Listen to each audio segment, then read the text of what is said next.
I had no idea it had reached that level. And it has to, I think, for an operation today to be successful. And so it was interesting to hear them talk about how the reduced water supplies had to be accommodated. And so we were looking at that particular soil in that field, and he said, this is a good field, but we have a dry, sandy field that will be better, and so we'll trade. It wasn't like, woe is me, I don't have enough water for both fields. It's, no, of course, we'll move the water over there, and these are the advantages. And so that just all brought a lot of these good points home to us. So thank you for arranging that, and thanks to the family for being as open and welcoming as they were. And the other thing that was probably as impressive as everything else that we saw with that family is that in a shy way, they were willing to admit how many organizations they serve as volunteers on, and how much good they try to offer to do in the community. And I know that's commonplace in this valley. I've known that for years, and I find that enormously admirable. So congratulations to the Mitchell family for all they do and all they are. And it was nice to be able to be with them yesterday. IBCC, we have not met formally since we were last together, so our last meeting was with you and that joint meeting that we held, which I really appreciated. I hope we do that regularly. I think it's good for all of us to be able to share. There's a lot of crossover, of course, as we know, but the missions are the same and just different parts and focus and emphasis. So let's plan to do that again. It was a good meeting. Even though we've not met formally, the members of IBCC are all around, everywhere, so be careful. A lot of us made it to the Colorado Water Congress summer meeting, which was, once again, very good. Lots of good information and presentations, and as they always do. And so I, like the other IBCC members that could go, pick up a lot of our research and our reference and always improve our level of awareness and education. So we appreciated that. We've got lots happening this next month or two. We've got the C9 gathering. That's all the basin roundtables are convening, as you know, in Winter Park. I think everyone's been invited. I would hope everyone comes in one capacity or another. I think it's really going to be good in many respects. I think it starts with tours on the 25th in the morning, maybe afternoon as well. I think maybe more in the afternoon. And then really kicks off with the work in the evening and then the next day. So it's a long time coming, really, what's happening or what the subject matter is. It probably started before the first SWASI meetings. How long ago? Some of us were around then. And in that, what's it been, 15 years maybe? Since that effort has begun, we're now getting it to a fine level of maturity, and that's, as we've seen here in these meetings, staff's been presenting right along. This is where we're going to really lay it out, and all of the people who help make this happen, which are the people at home in the roundtables, and the people who support the roundtables, will be a part of this success. And to me, it turns the clock from looking backwards and all the work we've done to now forward, and we use this clock. We use the models and the processes of the new technical plan to now put meat into the production of the water plan. So I really think that's an historical turning point. So I look forward to that and being with everybody. Then October also is our next formal meeting of the IBCC board. We're doing that on the morning of October 23rd, and we intentionally have made it an all-day meeting, but the IBCC board portion, or IBCC member portion, is in the morning, but then we all go across the street. This is in Denver. We go to the Capitol and meet with the Interim Water Resource Review Legislative Committee for the day, the rest of the day. And each round table is sending someone to talk about what's going on in the round table at home. And then several of staff, I think Lauren is also presenting on the water plan and technical update. And then I'll be talking generally from an IBCC point of view. So you're all welcome. I think that's going to be a good meeting. I know we've had several other meetings with this interim committee, and this will also be an important one to focus their questions and attention. So that's what we have in motion, and I think I'll conclude my report with the best news of all, and that is that the new 2020 Farmer's Almanac is now on the shelf. So finally, we can get back to our main resource tool and get the weather report. Now, I didn't want to give anything away, but I did peek to see what you'll find when you look in here. And you'll do the same as I do, and it's look for all of Colorado, because we are one Colorado, right? After I've looked for Garfield County, of course. But for all of Colorado, I will give you just a teaser. It will either snow this winter, lots, or it won't. Farmer's Almanac. Thank you. Questions for me? Are there any questions for Director George? I appreciate you ending on that certain note. It's very helpful. Our next item is 5C, which is our report from our Agriculture Commissioner, Director Greenberg. Good morning, everyone. Thank you, Madam Chair. It's good to see you all. I was knocking on wood that I would be making it to this meeting and have no incidents at the dog park or with bee stings or whatnot. So glad to be here. Appreciate Director George's comments. It's a big time of year for ag, of course.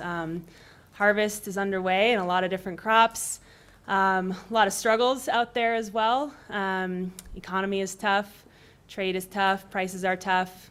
Yields are good, but prices are not. So farmers are struggling to make ends meet in a lot of cases, and appreciate you raising the awareness about farmers out in the field and the work being done on the ground. And it's that's definitely baseline for me, and I think for us at the Department of Ags, to make sure we're grounding our work in the soil and getting our boots dirty and making sure we're building our policy and our programming off of what's going to work and make sense for farmers and ranchers, and that includes with our water work that we do here as a board. So I think the fact that you all got out in the field yesterday, I hope to be able to host us and all of you over time on farms and ranches. Would love to be doing more field visits and helping facilitate that, and make sure if anybody here wants to get out or get connected to ag, please do reach out, and would love to help make that happen. We've had plenty going on at the department, like everyone. We just wrapped up State Fair on Labor Day. So we had 12 days of State Fair, had a lot of our staff, myself included, getting out to county fairs in the midst of that as well. We've been managing a continued outbreak of vesicular stomatitis. We've had predominantly equine cases, 2 bovine cases in the state, but been managing that over the course of the summer. We're still not in the clear, although our quarantine releases are exceeding our new cases, so there's a light at the end of the tunnel. But that's been a big, our team's been holding our breath, waiting to get through fair season, and thanks to the incredible work of folks in our animal health division and our collaborators on animal health, we have really gotten through fair season successfully. We talk about this disease as, one of the biggest impacts, potential impacts, is the economic impacts on fairs. When you have livestock and other animals coming in and out from out of state, from all around the state, kind of mingling in small spaces, the risk of disease transmission is incredibly high. and our team works day and night during fair season, behind the scenes predominantly, to make sure we're doing disease management and mitigation as much as we possibly can. So just big hats off to our team for that. We also had a really successful state fair. We were up in attendance and revenue from last year, so kudos to the state fair team. Thanks to all of you who showed up down there.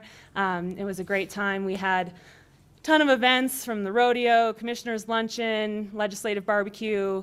You can go on Instagram and see the steer that I bought at the junior livestock auction. Thanks to the rustlers for that. And just all in all, a really great chance to celebrate ag. We're moving forward with all of our WIGs, wildly important goals. We are honing in on a succession planning summit for December. So we're looking at the new Farm Bill, with sort of the expansion of the existing Farm Bill program, the Ag Mediation Program, that offers dollars for not only mediation, but succession planning in ag. So we're continuing to build our relationships with CSU to expand our succession planning resources, so families don't have to pay legal fees from start to finish. They can work out some of their ideas about the future together with support from us. And so we're looking to bring together CPAs, attorneys, and others who are kind of in that ecosystem of succession in December to help build out more succession plans for family operations in Colorado. The goal being, of course, to help family farmers and ranchers plan for the future and stay in business throughout the next generation.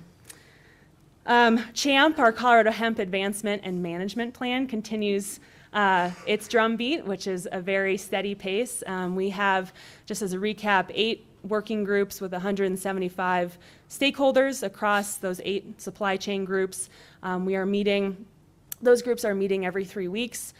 We will be submitting our state plan to the USDA to make sure our program aligns with the USDA rules on hemp. So we're tacking off DC and making sure we're keeping in touch there. And then we'll be building out a much broader regulatory and advancement framework sort of across the hemp industry. So much more to come there, but all of those meetings are open to the public. So please feel free to participate as you see fit. Lots of good conversation there across the board. Based on a piece of legislation that passed this last session, we are studying blockchain applications in ag. And we had a pretty tight timeline on this, so we are actually working with Adams State down here in the Valley to put together a report on existing applications in ag for blockchain. That's due to the legislature in January, so we are calling out, we have a call out right now for anybody who is engaged in blockchain technology. We want to kind of get a state of the state on blockchain, see where we're at, and then recommend opportunities for research and application in ag. And folks are looking at this from organic certification. You can use blockchain to identify certification from start to finish on a product. Folks are looking at it with livestock. Really, any product that has a life cycle could. A blockchain application could be beneficial, but we want to make sure that we're directing the General Assembly in a good way that's actually going to make a difference for producers. So welcome any insight or experience anyone on the board or in the audience listening might have on blockchain. Lastly, on the WIGs, soil. We're in a great place to talk about soil health. There's so much fantastic work on soil health that producers are doing here in the Valley. Really some of the leading work in the state is being done here in the Valley on soil health. So we're continuing to convene stakeholders to help facilitate the conversation on elevating the role of soil health across Colorado for all of the outcomes that we want to see: farm productivity and ranch productivity being baseline, helping support farmers' bottom lines, increasing nutrient availability, water conservation, carbon sequestration, and so on. So excited to continue bringing the soil flag to the water community. I think there is lots of potential synergy for us to continue looking into and building upon to support farmer-led efforts in our water goals. Last few things. Last month we wrapped up Colorado Proud Month, so our team visited 13 locations across the state celebrating Colorado ag. Those were farmers markets, farms. We were out and about traveling in our Colorado Proud Impala around the state. You can look for our decaled, sedan. And then today is Colorado School Meal Day. So the governor's actually going to a school today to talk about local food and the importance of Colorado's farmers and ranchers. So a good day to think about our kids and their connection to ag in Colorado. A few water updates. A lot of our conservation districts are meeting in their watershed groups right now. Actually, our Southeast district is meeting down in Los Animas today. And we are also busy expanding our water quality monitoring program. So to date, we've been monitoring groundwater quality based on, again, legislation that passed last session. We are expanding that to surface water. So we'll be expanding our capacity there. And last week I was in Albuquerque for our National Association of State Departments of Ag. That's all 50 states. They get together and talk policy, especially how we want to be advocating for ourselves in DC. The main update there that's, I think, of relevance to this board is we had existing climate policy in the national policy booklet that didn't really offer much direction of how staff should advocate for climate policy in DC. And so Colorado, we co-sponsored a piece of policy that reframes that in a proactive fashion. And essentially what it says is that our national association supports voluntary, farmer-led, incentive-based climate stewardship led by farmers and ranchers in federal policy. And that was passed through our Western Association unanimously, through our Natural Resources Committee, and then unanimously passed by the full 50 states. So we are reorienting what the staff at NASDA will kind of be able to fall back on in terms of their climate advocacy in DC, and excited to be positioning farmers and ranchers at the forefront of that work. And then lastly, just travel. Been on the road a bunch, was out at the Lowry Ranch, the state land board operation. Very, very cool, really appreciative to the state land board, Nature Conservancy, and Nick Trainer, the lessee, who spent a full day with us out on the ranch. Was at Water Congress, had a couple of great panels there. Pedal the Plains was last week. Not sure if any of you made it, but I wasn't able to, but heard it was a great event. I'll be in Durango on Friday for a La Plata County Farm Bureau meeting, and Minneapolis for the Women in Agribusiness Summit. So keeping on the road. So that's all I have for today. Thank you, Director Greenberg. Are there any questions, comments for Director Greenberg? I appreciate your highlight on the Colorado Proud and the local food. It's my understanding that lunch will be catered by Locavores, which is a local restaurant that focuses on local food. So I think you guys might get some potatoes. Yes. Yeah, fingers crossed. Okay. The next agenda item is item 5D, which is our CWCB Director, Director Mitchell.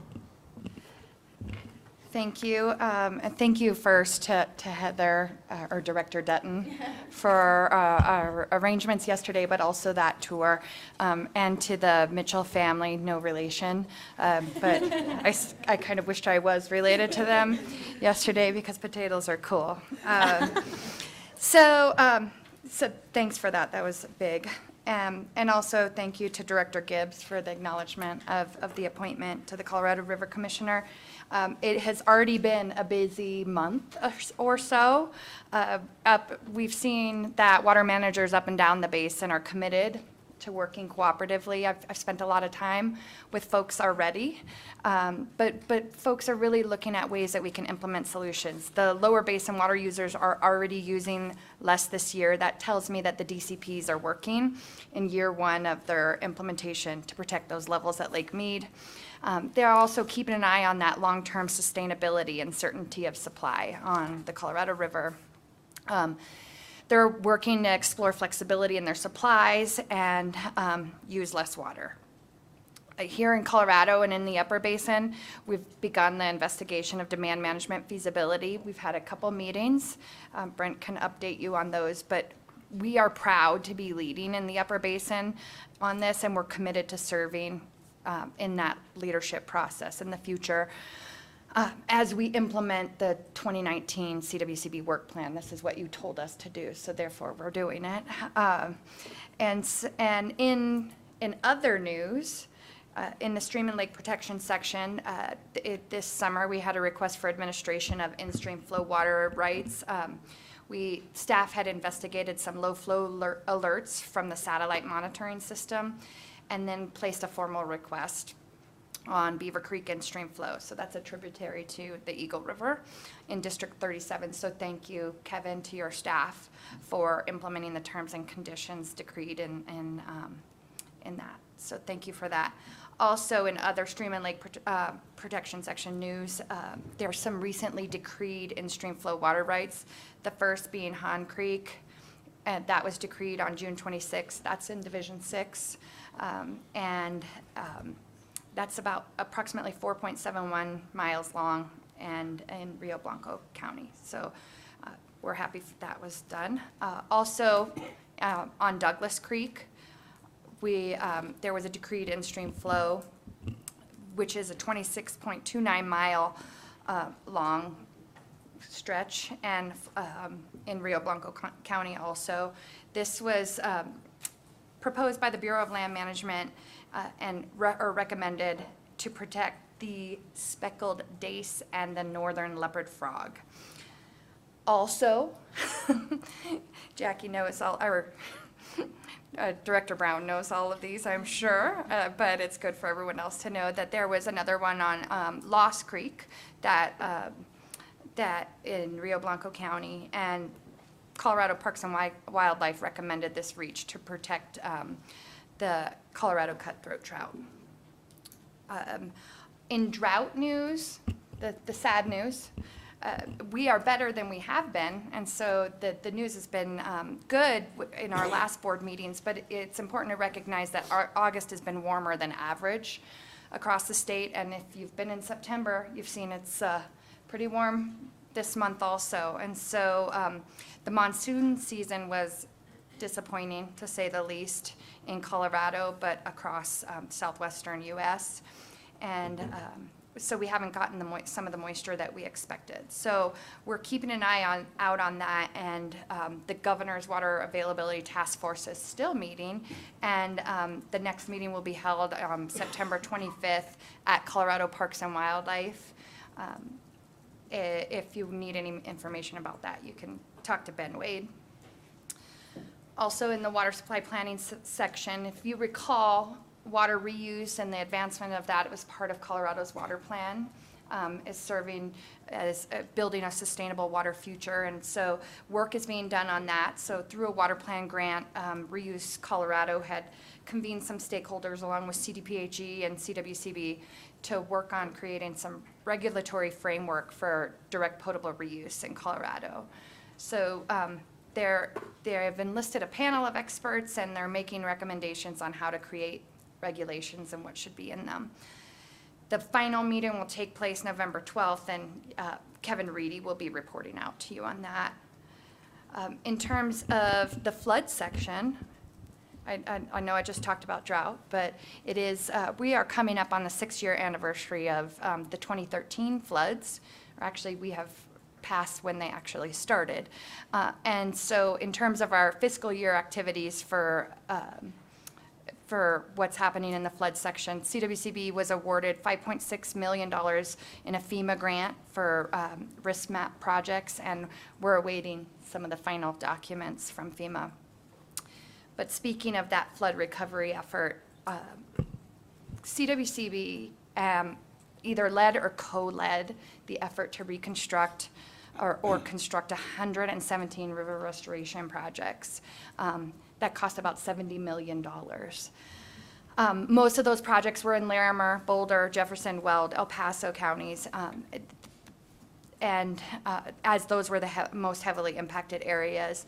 So as part of that process, we're gathering data on the work that was done and doing some robust field monitoring and just checking out on the projects. They seem to be going well, and we're trying to document those as a success story. I can't thank that section enough. That is unforeseen work that took place. The lift on that was huge, and but the lift to make sure that they're continuing and learning from the monitoring of those projects, I think is just as big of a lift. Also in the flood section, I think this has been a common theme that the CWCB is winning awards left and right, and this is occurring again. So there are 3 awards that from the American Public Works Association that the flood section received. The first was disaster or emergency response, which is the large community. So that's the award for our work on the flood.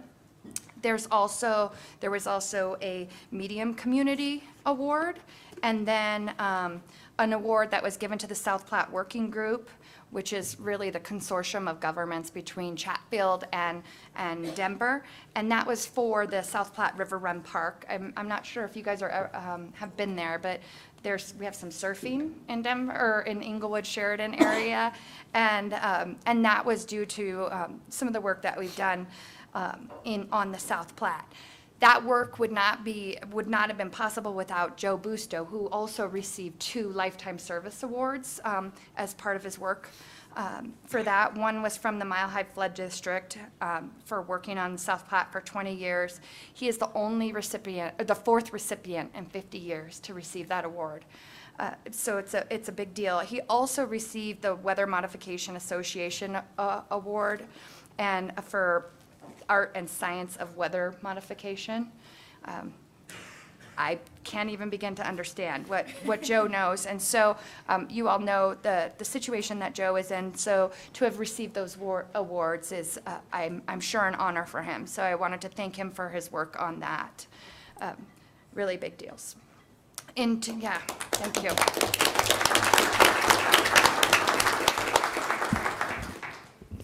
Sheridan and Inglewood are forever changed for his work. In terms of some staffing news, I am going to put a couple people on the spot. First of all, Doug Mahan. He was hired as the new Community Assistance Program Coordinator in the flood section. You are familiar with Doug because he's worked for us and for a bit and climbed the ranks. This position is funded 75% by FEMA and really serves as the liaison for the National Flood Insurance Program. He is off and running, but we still wouldn't let him get out of this meeting today. Replacing him in his old position, Stephanie, Vivian, would you please raise your hand? Doug replaced Stephanie, so sorry, that was in my notes. But Vivian Pinelli was promoted to the office coordinator in the office operations and administration section.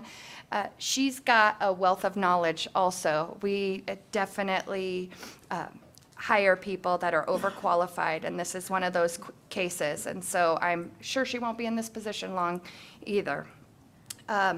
In other staffing news, it keeps going, by the way. Amy Ostick is not here yet, but she will be here soon. There was a vacancy in Brent Newman section in Brent Newman section in the interstate and flood interstate protection section, and Amy filled that role. She came to us from the Attorney General's office. So, Amy Beatty, I apologize. There's a lot of Amy's in our life now, by the way. So, Amy Ostick is a native from Nebraska and a supporter of the Cornhuskers. Sorry. She's an attorney, and she's quite a violin player. She actually plays with her brother in some gigs across the Front Range area, and I think she might even travel if you have a gig you want her to go to. Pretty amazing. So she joins Brent. She'll be representing Colorado and will be really helpful at this time. Also, we have Cole Bedford. He's the newest finance section team member, and he replaces Jonathan as the South Platte projects manager and engineer. So he came from Houston, and he served in the Peace Corps in Kyrgyzstan, where he met his fiancee Emily, and he has a civil engineering degree from South Dakota School of Mines and a master's from Michigan Tech. So big deals. And then we also have Sarah Leonard. Hold on, I'm getting all this info, so I make sure I say everything correctly. But she's coming as our marketing and communications director. She's already off to work. She's not here. I would make her wave because we made her work at Tap-In last night. And so she'll be arriving later this afternoon. You'll get to meet her in person. She comes with an incredibly impressive background that includes work as a policy and communications manager for the Congressional Sportsmen's Foundation. She's skilled in writing. She also has developed social media campaigns and can create brochures, reports, and advertisements. She's really filling the role of what we've determined we need since the water plan. She's got an undergraduate degree from CU in environmental studies and a master's from American University in strategic communications. So a lot of news on that front, and I'm open to taking any questions. Thank you, Director Mitchell, for that report. Are there any questions for Director Mitchell? Great. Well, good job. We always appreciate you poaching the good ones from other groups, so keep it up. Okay, our next report is item 5E, which is our State Engineer, Director Ryan. Thank you, Madam Chair. And I'm going to give a brief report. I'll be bringing a guest, as I have in the past, with your permission, Madam Chair. I'll continue with that.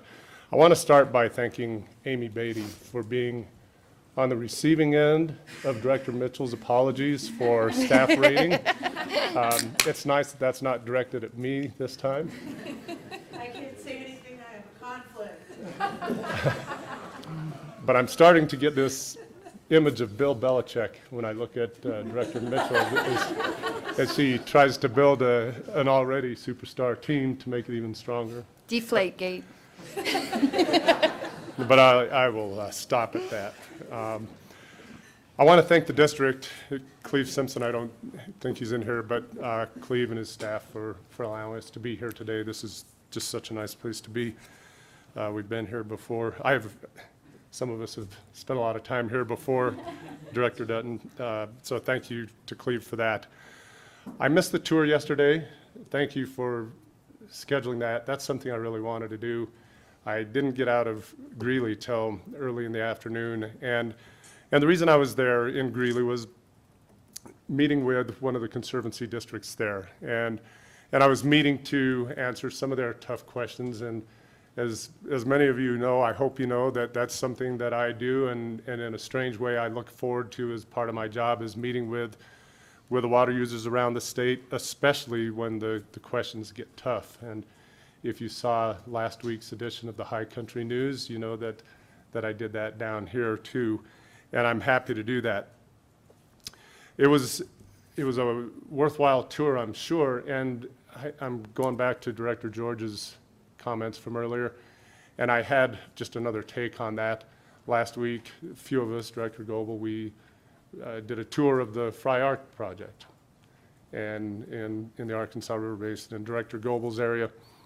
And it's just such a humbling thing for me to be able to go on a tour like that, or a tour that you all saw yesterday, because it reminds me that for me in my role, and many of us at DWR and many others, this board, we enter into the picture for a certain slice of time in history to manage, oversee much of what goes on in water infrastructure, like the Fry Arc project. And it's just really humbling to think about our predecessors that conceived of this, that made a certain project perhaps their life's work. And I certainly don't want to weigh in on East Slope versus West Slope and trans-basin diversions, because that's another conversation. But you have to be very impressed when you look at the work that people conceived 150 years ago, 100 years ago, even 40, 50 years ago. And some of the things, again, Director Goebel, that we're trying to do in your basin right now with John Martin Reservoir. People really put their life and their heart and soul into this, and I'm privileged and a little humble to be a part of that gets to oversee that. Excuse me. I want to go back to Champ from Director Greenberg's comments earlier, and that direction from the Department of Ag. It's very helpful to us at the Division of Water Resources because of the water nexus. And there is, of course, a water nexus.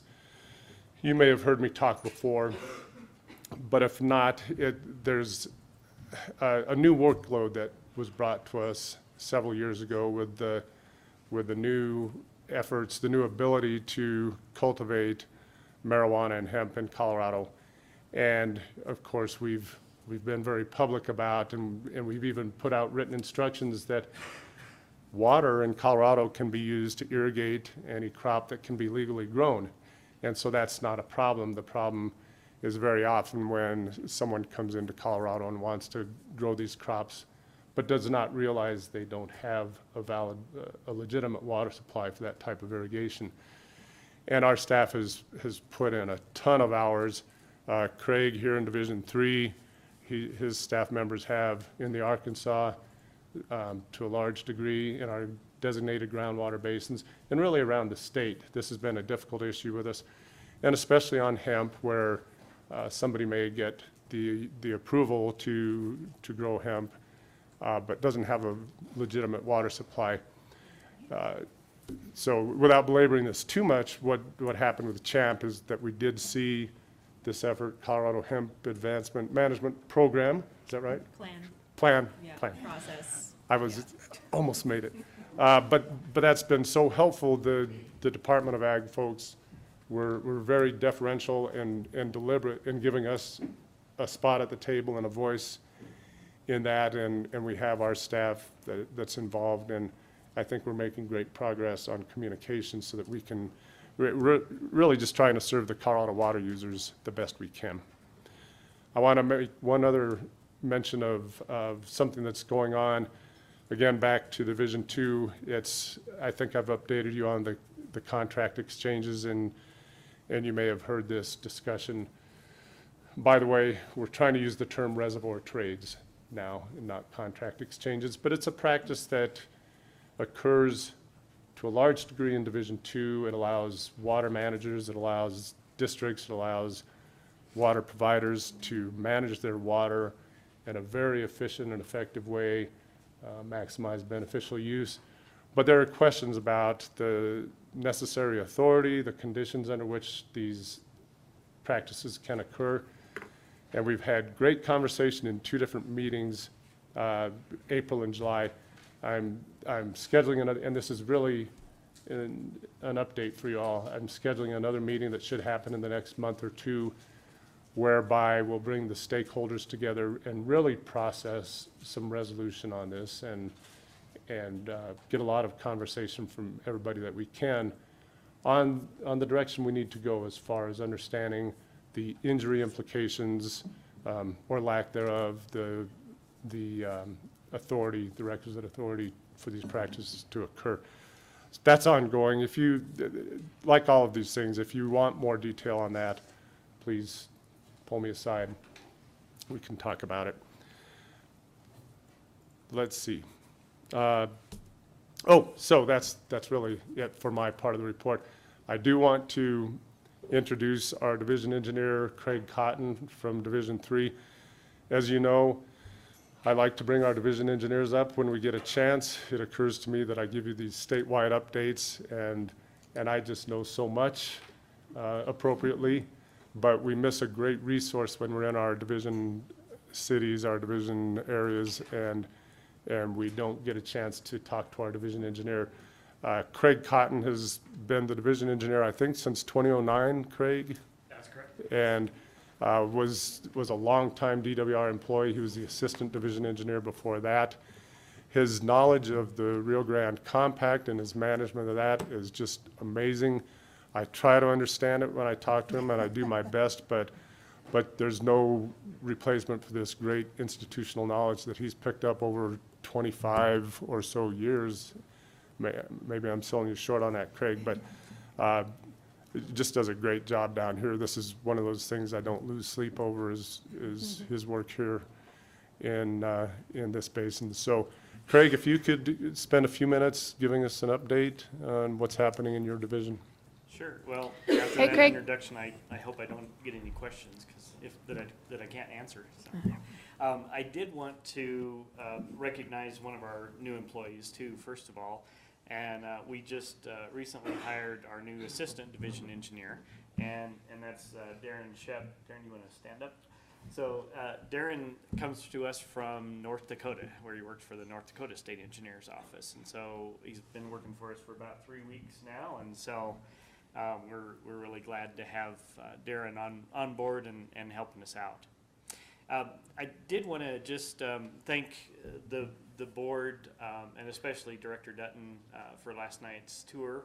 That was interesting for me. Also, even living here in the San Luis Valley as long as I have, it's always interesting to get out in the field and see those potatoes coming out of the ground and going into the warehouse. That was really a good thing to see yesterday, and got to spend time with a bunch of you, and so that was really a good thing too, I think. So I appreciate the invitation to that yesterday.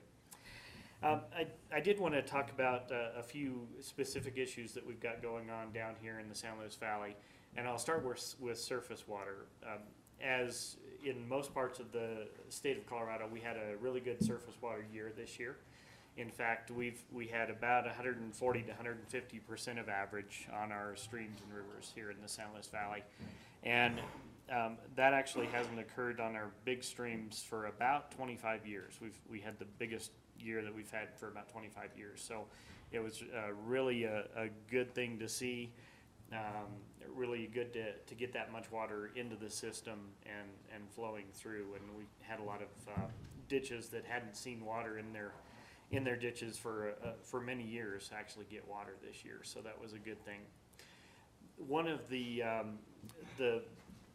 issues when we have big water years on the Rio Grande especially is with the Rio Grande Compact, and the Rio Grande Compact is a little bit different than a lot of compacts because the more water we get into the system, the more water we owe to the downstream states. It's based on a percentage, but that percentage changes based on how much we have in the system. And so this year we actually delivered or had to deliver almost 50% of our water in the system down to the downstream states. And so that's always a challenge that we face, trying to get that water shepherded through past ditches and past users up here that would like that water and actually get it sent down to the downstream states. So, but with the cooperation of the water users and my staff, I think we've been able to do a good job of that, and we're going to be really close on our compact obligations this year. Switching to groundwater, as most of you probably know, we do have groundwater rules and regulations that are in place, and those were just signed by Judge Swift, our water judge down here, this March. And so those are in effect, and we have a phase-in period on those of a couple of years. And so by March of 2021, in about a year and a half, all of the non-exempt wells here in the San Luis Valley must be either in a sub-district or have their own augmentation plan and replacing depletions to the streams. And then also, and this is kind of a unique thing to Division 3, we have a sustainability obligation that the well owners must meet, sustainability of the aquifers. And so that's been a big challenge, especially for sub-district number 1. We're going to have about 7 sub-districts here in the San Luis Valley. Sub-district number 1 has been in operation for about 8 years now, and they've been replacing depletions to the stream systems, and they've been working to ensure sustainability of the aquifers. But that's been a monumental task for them, and unfortunately they haven't gained as much as they would like in that aquifer, in the unconfined aquifer. And so it's been a struggle, and State Engineer Ryan has been down here several times addressing that issue and written some letters to the board down here too, encouraging them to meet that sustainability goal. So we're hopeful that they can meet that sustainability goal. They have about 12 more years in which to do that, and so we'll be assisting them any way we can to meet that goal. We do have 2 other sub-districts that are on board, and they actually started this year replacing depletions, and then the remaining sub-districts should over the next year and a half be at that point where they would be meeting those sustainability goals, or at least working towards those sustainability goals, and then replacing their depletions. And so we're very excited about that. That's a big step in the right direction, I believe, for groundwater here in the San Luis Valley, and we're very excited about moving forward and getting that in place. The other, a couple of things I'll just briefly mention, and I believe that the Attorney General's office is going to talk about the Rio Grande Compact lawsuit with Texas, New Mexico, and Colorado, and so that's an ongoing thing. And I'll just mention it briefly that we have been working on that since 2013, and unfortunately, it looks like we may be headed for a trial in that. So we're working to ensure that Colorado is protected in that as we move forward. And then the final issue I'll just mention briefly too, because we're going to have a celebration of this this afternoon, and that's the radar here in the San Luis Valley, and that's a big step also for us to have a radar again here in the San Luis Valley, and especially because it means that we can potentially have a better stream flow outlook, and because the radar will be used as that snowpack monitor and stream flow outlook forecasting tool, and so we're very excited about that it might be mean more accurate stream flow forecasting, which we use on the Rio Grande Compact, and so I hope everybody can join in the ribbon cutting tonight or this evening, and because that's going to be a big thing for us. And so I thank you for the opportunity to address the board this morning. Craig, thanks for being here. Are there any questions for Craig or Director Ryan? Great. Thank you both. All right, our next agenda item is item 5F, which is the Division of Parks and Wildlife. Director Prinsloo, welcome. Great, thank you. I appreciate that, Madam Chair. And members, I'm excited to be here. I was officially hired as director, I think 1st of June, basically, but I missed the first meeting, and I told Director Mitchell I'd never miss another. I'm pretty sure I'm not going to make that, but I'll make most of them. I will quip though that Director Mitchell did ask, if you could have somebody locally come that would talk. I took that very personal. She didn't really want to hear from me, but I was glad to see Director Ryan over there, that he had some local people, so it wasn't just about not hearing from me. So I'm feeling better about that for the rest of the day. So I'll give you a little introduction myself, and Madam Chair Dutton, if it's all right, I will have I'll introduce a couple of my local staff and have one talk for a minute or two, and I'll endeavor to be brief. So I have worked for Colorado Parks and Wildlife I'm in my 34th year, so I think I'm no longer a spring chicken. I started work in the Castle Rock as a district wildlife manager and spent 15 years in Meeker as the area supervisor, and I'll thread quickly a little water story I was telling Amy, and my ex-boss twice removed Director George. And I would say this is probably the first real peak of water interest in 2002.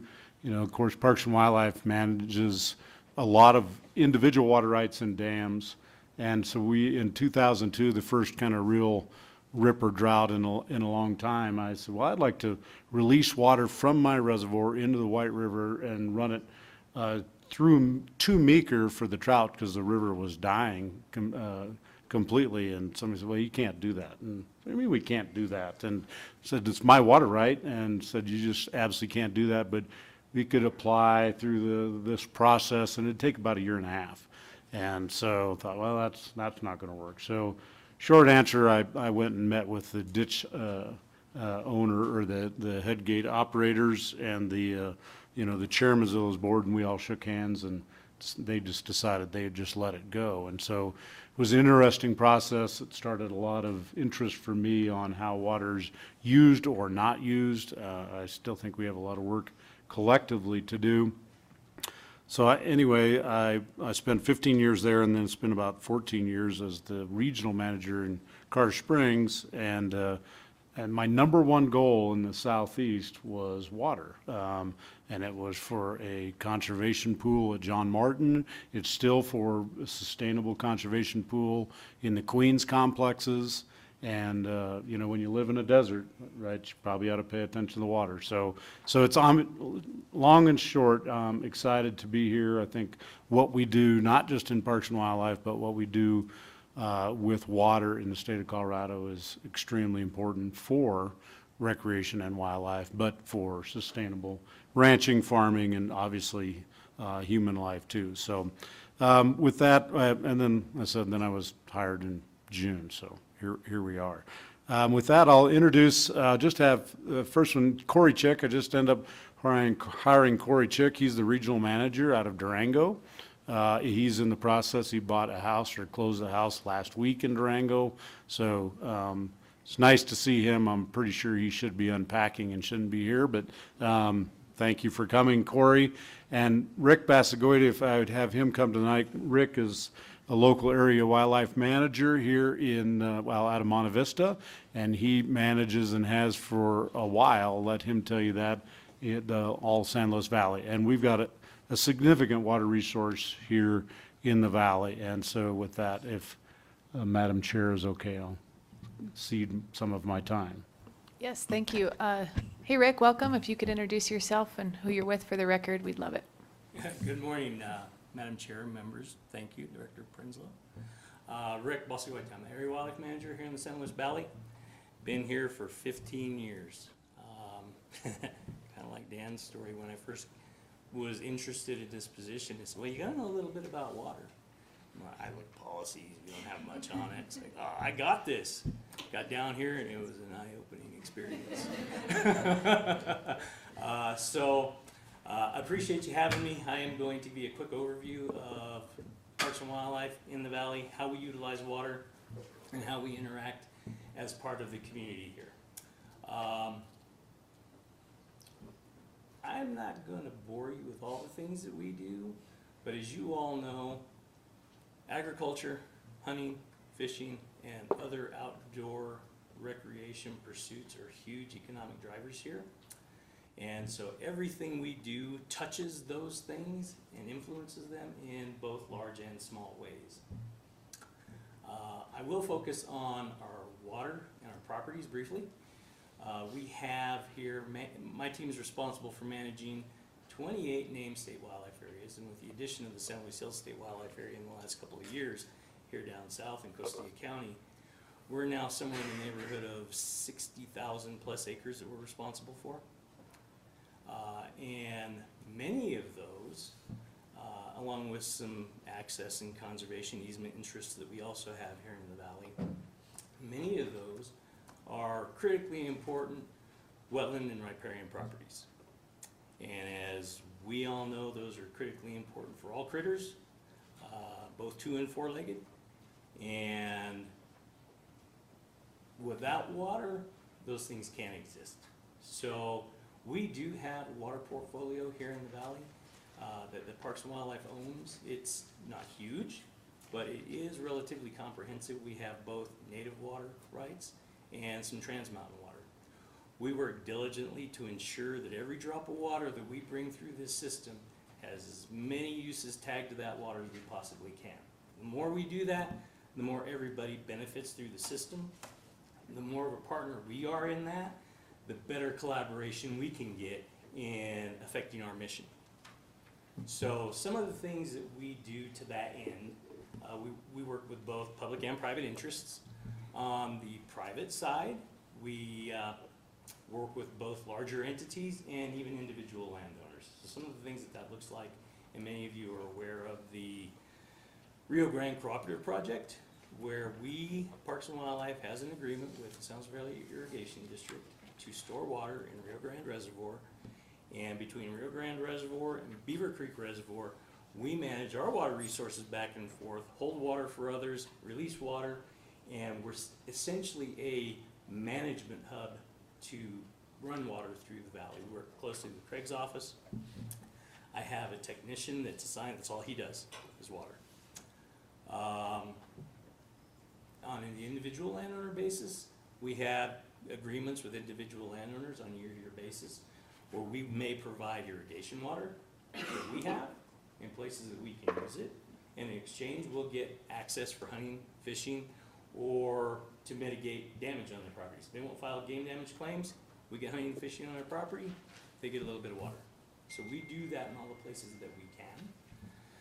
On the public side, we have agreements with U.S. Fish and Wildlife Service, Bureau of Reclamation, and BLM, Bureau of Land Management, to leverage our water resources there so that we're helping them affect their missions, while at the same time affecting ours and implementing those as well. So that's kind of a quick overview without getting into too much detail, but I'm happy to entertain any questions you have. But with that, I'll stop. Thank you, Rick. Are there any questions for Rick or for Director Prinsloo? Thanks for being here, Rick. And I would just like to say, too, that in addition to helping try to maximize the use of their water rights, CPW in the Valley they have some pretty significant buckets, too, and they're always trying to help us figure out how to maximize storage, too. And in the recent years, they've stored water for the San Luis Valley Water Conservancy District and sub-districts, and just trying to help us, find places to store water and then release it in a way that benefits the entities that are putting it there, but also the wildlife. And so it's a pleasure to work with you guys on that. So thank you for coming, Rick. Director Prinsloo. I might just add, thank you, Madam Chair. Thank you, Rick, for that. And I'll end. Last but not least, I would like to recognize our water unit supervisor, Jackie Corday, is going to retire. We're actually I'm very sad about that. We worked hard at that.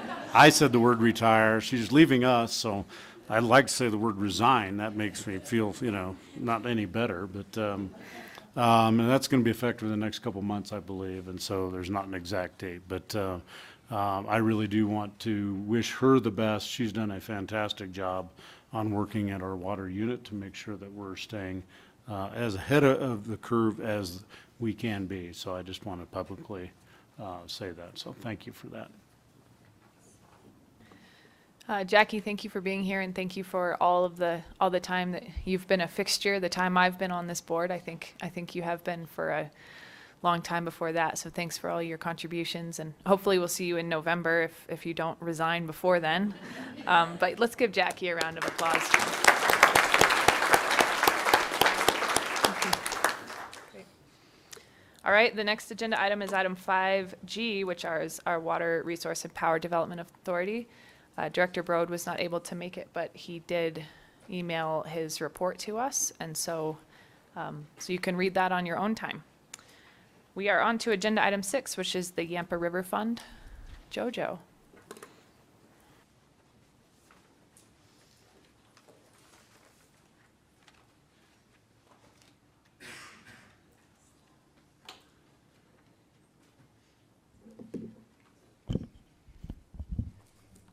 Good morning. I'm Jojo Law, CWCB's Endangered Species Policy Specialist. This is agenda item number 6, Yampa River Fund. This item is informational only and no board action is requested. So today I have the privilege of presenting this information in collaboration with the Nature Conservancy, the local partners and stakeholders of the fund, and Director Brown, who has been instrumental in setting up this fund in the basin. Nancy Smith, TNC's Director for External Affairs, sends her regrets for not being able to be here today, but the launch of the fund is tomorrow. So, what is a water fund? A water fund is a governance and financial structure geared towards benefiting and improving an important water source. Specifically, the Yampa River Fund is a local, collaborative, community-based organization dedicated towards identifying and funding activities that protect water supply, wildlife habitat, agriculture, and recreational opportunities provided by the Yampa River. In the wise words of Nancy Smith, she states that a water fund is much more than a bank account. It brings all competing interests to the table and gives them a way to agree on a vision for the future, establish priorities, and create funding mechanisms to make those priorities a reality. There are currently over 30 water funds in 11 different countries around the world. This is Colorado's first and only water fund. The closest water fund to Colorado, and a very successful fund, is the Rio Grande Water Fund in New Mexico. The Yampa River Fund focuses on conservation conservation and restoration activities that positively impact the Yampa River flows that support the stakeholders in the basin. And the goal of this fund is to promote a healthy flowing river for future generations to come. So the fund started off in August of 2017, where Director Gallagher was involved, who represented CWCB. In just 2 short years, this fund has gone from a concept where a funding gap was identified to now a very successful organization with only over 20 different community partners involved. Now, I have seen many different programs, and very few of those get started off in such a short time where everyone not only agrees on how the program should be run, but what is even more impressive is that a large amount of funding has already been secured. This shows that the basin is passionate and dedicated to the future of the Yampa River, and they have come together to solve a mutual problem. So when the concept was first introduced, in 2017, a feasibility study was conducted. This study compiled all existing plans and studies in the basin, and it identified an over $1 billion funding gap in the basin. The feasibility studied and identified aging ag infrastructure, water quality degradation, warming stream temperatures, increases in non-native fish predation and that threatens the endangered fish, and the need to protect the natural flow regime. And so after a go, no-go assessment, the feasibility study recommended that the fund go to the next phase, which is the design phase, and that was to determine the governance structure of the fund. At this point in time, CWCB staff, me, and Director Brown have been involved to design the fund and set up the infrastructure of the fund. We as CWCB staff really saw this as a local effort, and we were just there to support the effort and act in an advisory role as needed. So it took almost 1 year to set up the infrastructure and to craft a partnership agreement. And recently, since about a month ago, the partners of the program have been working hard to execute that infrastructure, including hiring a manager entity and a fiscal agent. And so now we are so proud to announce that the fund is off and running, and we're actually here in the process where the launch of the fund is tomorrow. And the partners have a goal of awarding the first grants in 2020, and that's when we'll enter that operational phase. The fund will be executed through a non-binding collaboration and administration agreement, which establishes a governing board, a selection committee, and a management and fiscal agent. Signatories of the agreement include the Yampa White Green Basin Roundtable, the cities of Steamboat Springs and Craig, Routt and Moffat counties, local NGOs, Community Ag Alliance, and outdoor recreational businesses, as well as other stakeholders in the basin. This agreement establishes the framework to secure a sustainable fund, and the fund also advances the goals of the BIP, the Yampa Integrated Water Management Plan, the Stream Management Plan, and the Endangered Fish Plan. And it does this by funding 3 categories of projects, which includes water leases and releases from reservoirs, restoration actions, and water infrastructure improvements. So how is the CWCB involved? This graphic shows the general structure of the fund. At the top there, you see the board of directors, which provide the oversight and authority and reviews the semi-annual plan. The board comprised of such entities such as the City of Craig and Steamboat Springs, the River District, NGOs, Community Ag Alliance, Routt and Moffat counties, and other stakeholders. Below that, the board directs the steering committee, which oversees the day-to-day affairs of the fund and makes funding decisions. The steering committee is made up of those same entities that I just named, but also includes the Yampa White Green Basin Roundtable. And the management entity, which is currently the Nature Conservancy, executes the day-to-day business affairs, issues RFPs and grants, and conducts outreach and marketing. And at the bottom there, the fiscal agent is the Yampa Valley Community Foundation, which manages the endowment. So where the CWCB comes in is we created this additional non-voting technical advisory committee where CWCB staff will help to advise the steering committee. Other participants of this committee also include Colorado Parks and Wildlife, U.S. Fish and Wildlife Service, Trout Unlimited, Dinosaur National Monument, Upper Yampa Working Group, and other members deemed necessary or appropriate. So how is this fund funded? There are currently 3 sources of funds that are identified: a $1.75 million endowment already raised by the Nature Conservancy, funds from private and public donations, and grants. And other stakeholders have also reported commitments to the fund. Interest from the endowment can then be used to award grants, and that's decided by the steering committee. And this fund is intended to complement CWCB's grants, and it can actually be used as matching funds for CWCB's funds. So to break down the funding plan a little bit further, you can see in this table there's a $4.75 million goal by 2022.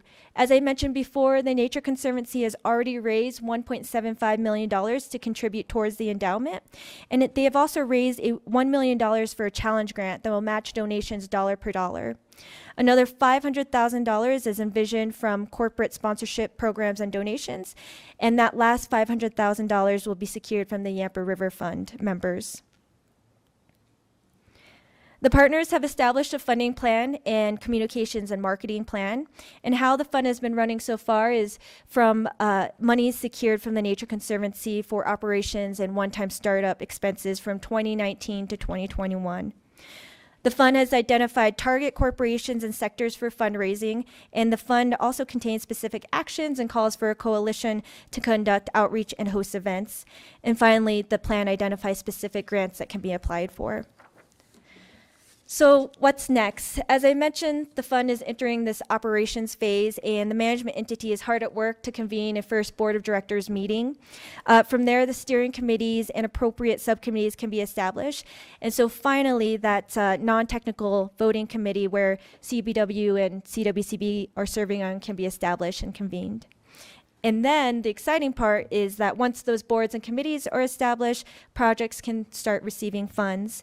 And there are 3 categories of the funds that I mentioned before. And to go a little bit into more detail, category 1 is voluntary market-based water leases and releases from reservoirs that will enhance river flows. That includes leases from Elkhead Reservoir for the Endangered Fish Recovery Program and Stagecoach Reservoir. Category number 2 are those restoration actions on public and private lands, and that will improve riparian, in-channel, stream bank, and aquatic habitat. And that last category, water infrastructure improvements or enhancements to water storage, distribution, management, and infrastructure that will generate agricultural, environmental, and industry and recreational benefits. And these projects will be selected using a criteria matrix and also specified conservation objectives that have already been identified through existing plans, including Colorado's water plan, the BIP, and the endangered fish plan. So finally, it's my privilege to invite all the folks in this room to the launch tomorrow, who will actually not be at the board meeting tomorrow. And the party's in Steamboat Springs, and after just 2 short years, it's time to celebrate all the hard work of the people in the basin. And so I hope to see you guys there. And thank you, and I'd be happy to answer any questions. Thank you, JoJo. Are there any questions for JoJo? Director Brown. Thank you, JoJo. I just wanted to say a few things about this. I really wanted to highlight the partnership that has been brought together. In our basin, there's been some different priorities between the upper and lower Yampa, but this is, again, another amazing example following the IWMP of where our sustained work has brought together a middle ground, and we worked really hard to come to that middle ground, and the excitement from both counties and all water users across the board is just really, really amazing. Just a few highlights here: Steamboat Ski Area, Smartwool, Tri-State Generation and Transmission, Parrot Heads, Friends of the Yampa, and both counties, all of the towns, and we're talking small towns, 500 to 1,400 people, and both county governments, as well as all the large ag users in the valley, are at the table for this, and in most cases signatory. There's really no one missing. So it's an honor to be the first Yampa fund, the first river fund in Colorado, and I hope that for the other basins, if this is something that you think would work in your area, I encourage you to work with JoJo. I'm always happy to answer questions, and the Nature Conservancy has been an excellent partner here, and I just can't wait to see the funds or the projects that come before this group. One unique thing I wanted to point out is that beyond just having money available to match different grants and financing, I think what's really unique about this is with the staff member helping with the Yampa Fund, we actually have some technical expertise to assist people to get their projects off the ground, which is something we've been lacking in our rural communities. Everybody's so busy, we all work so hard, but to have a position where they can actually answer questions and help get these, oh, I have an idea, to I actually have a project that's ready for funding is just going to be really, really fantastic. So thanks to you for your hard work, JoJo. I appreciate it.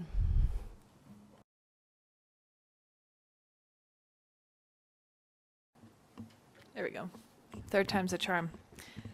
Thank you for that update, and thank you for the beautiful presentation. It's really exciting, and I too look forward to seeing the projects that come out of this, because it's quite the community effort, so thank you. Any other comments? Thank you, JoJo. All right, our next agenda item is item 7, which is the Colorado River Demand Management 2019 Work Plan Update. Brent?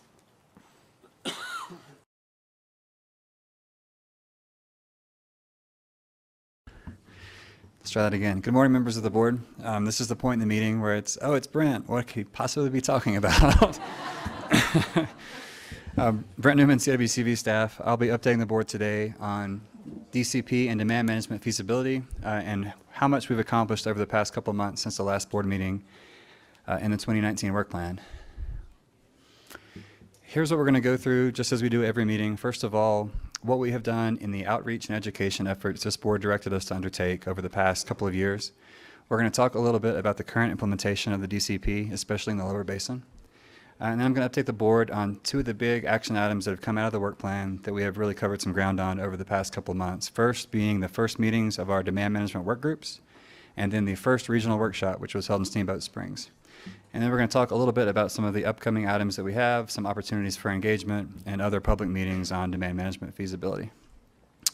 I am learning one thing about Director Mitchell being the new Colorado River Commissioner. She feels even less of a compulsion to not steal my thunder.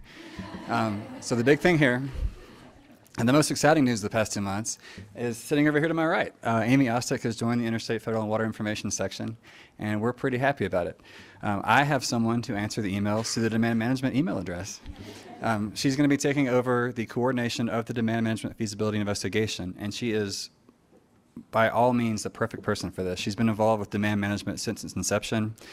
She served on several of the Upper Colorado River Commission committees that actually put together the DCP and helped get this agreement among 7 states and the federal government. So she knows DCP and demand management inside and out, which is fantastic, because the prospect of teaching someone all these acronyms who came into the agency new was terrifying to me. So we have Amy, and she's already jumped in with both feet.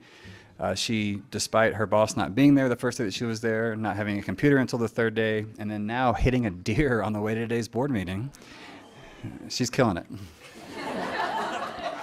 Not the best. CPW, I'm so sorry. So update on outreach, what we've done over the past couple months. Usually I'm very proud of this slide because it shows the diversity of meetings that we've had around the state and the different groups we've been meeting left. I am doubly proud this month because not only do we have all of these different meetings we've had in geographically diverse locations around the state, but we've also had meetings of the work groups. So just a couple I'll point out. Director Mitchell actually talked about the Colorado process for demand management investigation to the National Water Resources Association in Portland. So people from around the entire country got to hear about how Colorado is leading in the Upper Basin with its investigation of demand management. So that was pretty exciting for us. We did a couple of panels at Water Congress. We had a panel with lower basin participation, upper basin participation, to really dig into the sociology behind demand management and tell people in the audience a little bit about our work plan and how it's proceeding so far. Last week, Director Mitchell and I got to present to the Interim Water Resources Review Committee, which I thought was a really productive afternoon that was totally directed to Colorado River issues. We got to talk about the work plan, we got to talk about the implementation of DCP, and we got a lot of really good questions from the legislators. After we spoke, there was also a panel of water users, Andy Mueller from the River District, Brad Wynn from Northern, Jim Lockhead from Denver Water, and then also Frank Kugel, the new director of Southwestern. all got up there, and they all talked about some of the concerns and the opportunities they've identified with demand management implementation. But the thing that I think was a warm fuzzy for Director Mitchell and I was every one of those water users in these 4 disparate corners of the state said, we may have concerns about demand management, but we like the state's process. And they told the Water Resources Review Committee very frankly, give these guys some time to get this accomplished, let them run through their process because it's being done the right way. And for us as staff, I think that was really, really good to hear. So not only did we have these public outreach and education opportunities, but we also had the first meeting of some of the work groups. And as you can see just from this list, another little point of pride for us, we're having these open to the public work group meetings in different locations around the state. So it's not all just being held in Denver, and I think that especially some members of the Water Resources Review Committee were very happy to hear that we're having some of these in Delta, in Grand Junction, in Salida, getting around the state so people have an opportunity to participate and hear what these work groups are up to. Our staff and the project management team are scheduling the Law and Policy Work Group and the Water Rights Administration Work Group, and I think we'll be meeting with some of the tribal water resources staff over the next month. So we're covering some pretty good ground with these work groups. Again, Director Mitchell stole all my thunder, but the big takeaway from this slide, the Lower Basin DCP is working. The projections for 2020 actually had Lake Mead's level at about 9 inches below the tier above which they would not have to take any shortages. So that little bit of a water mattered because now Arizona is going to be taking a reduction in deliveries of 192,000 acre feet. Nevada will be taking a reduction in deliveries of 8,000 acre feet, and the Republic of Mexico 41,000 acre feet. So this is working, and as we've said many times in our public presentations, the DCP being the law of the river means that the lower basin entities are taking reductions in use beyond those required by the 07 guidelines. It doesn't mean we're taking reductions in use in the upper basin, but it's working in the lower basin. And as you'll hear a lot of people say, including Director Mitchell, this is not a solution to the structural deficit, to the overuse in the lower basin, but it is giving the lower basin states some opportunities to exercise flexibilities and explore new ways this could plug in potentially into the 07 guidelines renegotiation. So this is covering some very important ground. So just as a reminder, a few slides for those in the audience who have never heard me speak. The 2019 work plan was adopted by the board at the March meeting this past year. And we're looking at how and if we should apply a demand management program in the upper basin. We're looking at how this could work in Colorado, and we're looking at it within the restrictions and the sideboards this board put on it through the support and policy statement quoted above here. As we say with everything on the Colorado River, it's more important to say what we're not doing than it is what we are doing. And just a reminder, we're not setting up the boundaries, we're not setting up the rules on a demand management program. We are just investigating whether or not such a program is feasible within Colorado. It's not a foregone conclusion. We have a long road to hoe. And we're also doing this in conjunction with our upper basin partners. We're deciding whether this program is appropriate, not just within Colorado, but across boundaries in New Mexico, Utah, and Wyoming.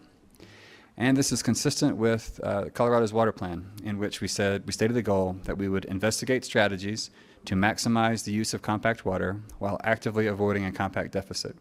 We're doing this in a proactive manner and not just waiting for the big scary compact curtailment to hit us. As we've pointed out a couple of times, this is a long and complex path. We have a lot of hoops to jump through for feasibility, through working with the other upper basin states, through working with the Secretary of the Interior, and the biggest, most complicated, and most important hurdle, working with our own water users within Colorado to help us make this determination. The work groups, and just another explanation of what the work groups are doing and what they're not doing.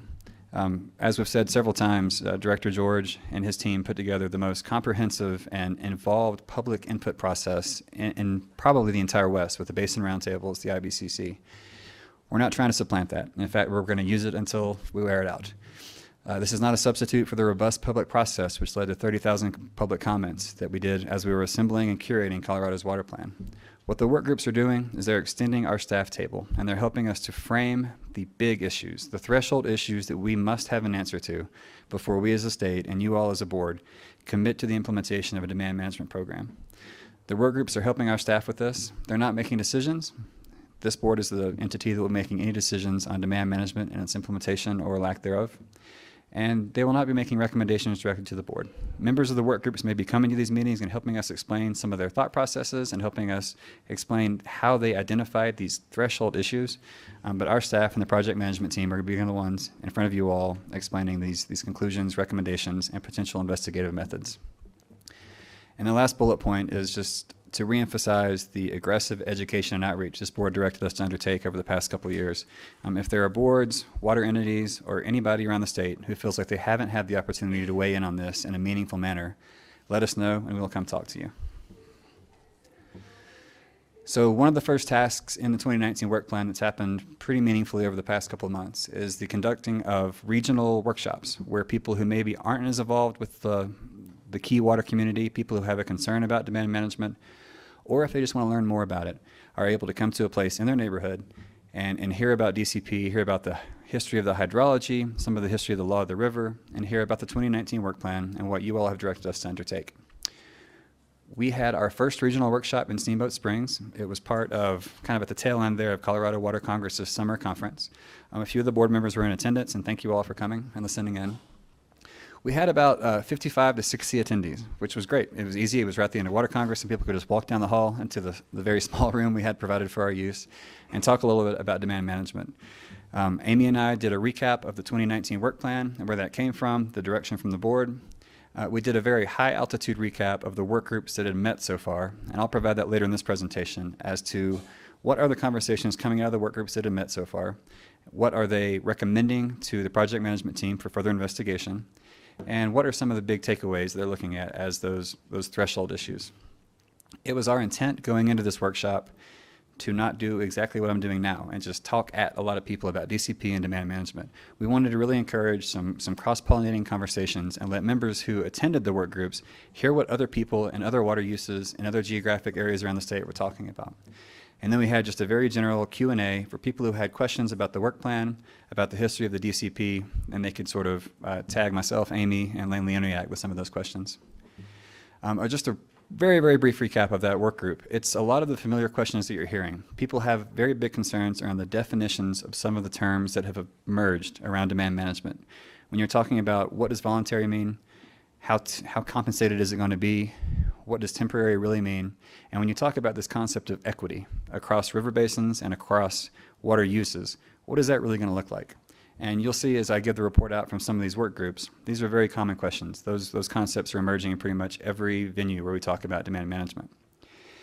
This big one that you're going to see several times on slides is there's an inherent tension between a program being voluntary, temporary, compensated. You can participate if you want to, you'll be paid for it, it's just for a little while.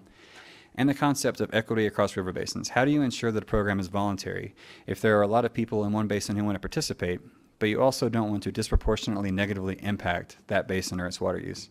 That's going to be an evolving conversation I think this board's going to really dive into. And what we also heard from the members of the workshop is the importance of the support and policy statement that this board passed, that ensuring that when we're looking at demand management, it is through that lens of a voluntary, temporary, compensated program, and the importance of that incentivizing or disincentivizing negative impacts to one particular water use or one particular geographic area. I thought it was a great success. We had kind of a busy week leading up to that, so I'll confess maybe not a lot of thought went into the structure, but it came out perfect. Like, people had some really good cross conversations. We had a couple of our staff members there taking notes, and what we're going to do over the next couple of weeks is we're going to synthesize some of those notes into a more formal report out from the work group, and that'll be provided to the members of this board, posted on our website for the public's review. The work groups have begun meeting, and as someone who's been really neck deep in this process for the past couple of years, and we've been talking a lot about process, what the work groups were going to look like, how they were going to meet, how often they were going to meet, how we were going to pay for all this. One of the most rewarding things, I think, over the past couple of months is having these groups actually gather in a room and have the smartest people in the state start talking about these questions, dig into the substance. That has been fantastic, and it's given me a lot of hope for how this process is going to evolve.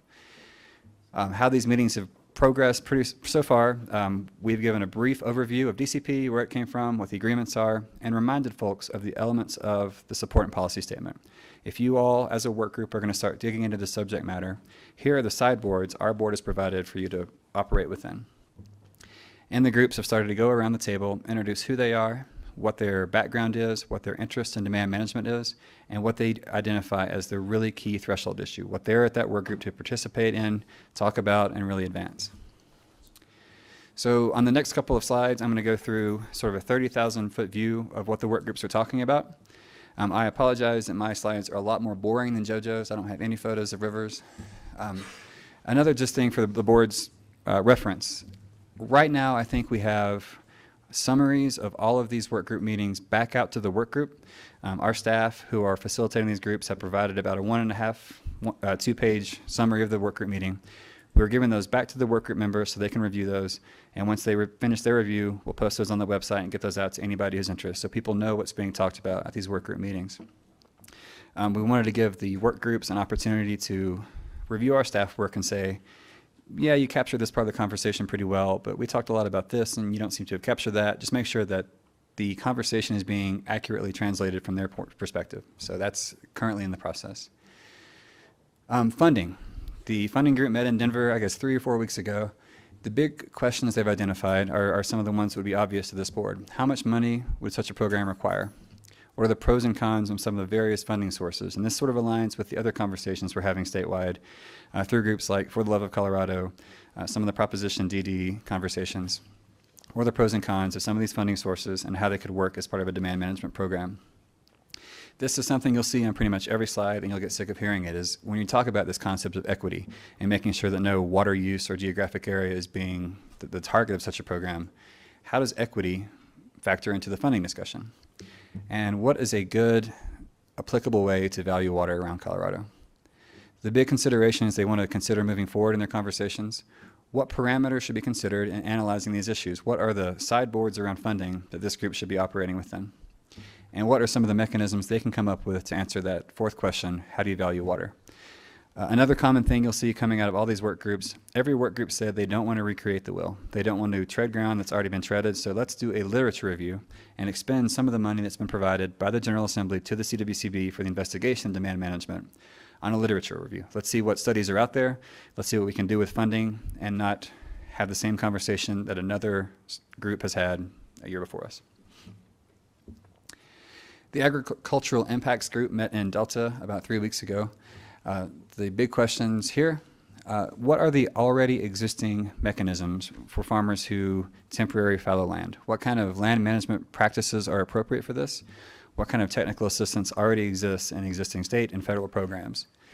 The secondary economic impacts. How do you structure a demand management program in a way that is net positive? And this is what I have been fondly calling over the past couple of months the Patty Wells Doctrine, because she was the one who really brought this to the board's conversation, that when we're talking about demand management, why do we have to talk about it all the time and how do we save the community from a negative impact?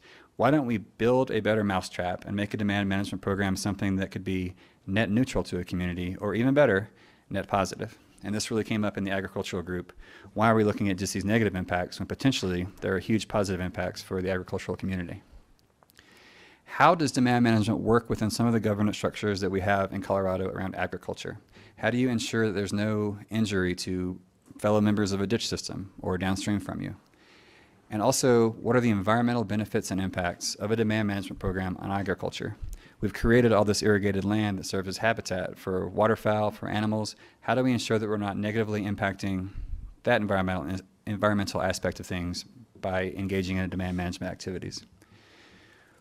What we should look at moving forward, there's pretty much consistent agreement across the board that a lot of these lessons can only be learned through the implementation of pilot projects. The System Conservation Pilot Program was designed with a very narrow focus. From the UCRC and Upper Basin States perspective, the SCPP said, how can we contract for this kind of activity? How can we do some very preliminary verification? And can we pay people for it? That was it. They weren't trying to answer how the water gets to the river, how it's shepherded. It was a very narrowly tailored program. So what we're hearing from a lot of people on the ground, we have to expand that and start answering the second set of questions with the next iteration of a pilot program. That common cross-cutting issue, how do you define these terms of voluntary, temporary, compensated? How do you look at equity? And what are some of the barriers to participation for potential participants in a demand management program? This group also identified the literature review of the on-farm and operational impacts associated with temporary fallowing would be beneficial. And you have programs like CRAP, you have pilot programs like the System Conservation Pilot Program. Let's look at some of those and see what lessons have already been learned so that we're not just rechurning the same ground. Economics and local government met in Silverthorne about 3 weeks ago, and this group had a very exciting discussion on the connection between local governments and economic impacts. How can we leverage your county commissioners, your city councils, the mayors of these local communities to help us accurately identify what the actual impacts are going to be to their community from demand management? They also are exploring the Patty Wells Doctrine. How do you make sure that you're looking at all economic impacts, both positive and negative? What are the economic impacts to very specific sectors within the communities that these local governments are overseeing? Some considerations moving forward. What is this group looking at? What is the timing of demand management? When would our board be making sort of a thumbs up, thumbs down on putting together a program? And what would the time frame of water creation have to be? Are we looking at creating water in Lake Powell over a 2-year period, a 5-year period, a 10-year period? And how does these various scenarios impact local government and economics of a community? They also brought up, same as the funding group, the methods and considerations for valuing water. How do you give water a price tag? And just like all the other groups, let's look at what's happened before us. Let's look at how some local governments and entities have already assessed such a program, and let's incorporate that into our work. Education and outreach met in Salida 4 weeks ago. Some of the big questions they brought up: how do you differentiate the investigation of demand management by the Water Conservation Board from all these other efforts that are happening within the state?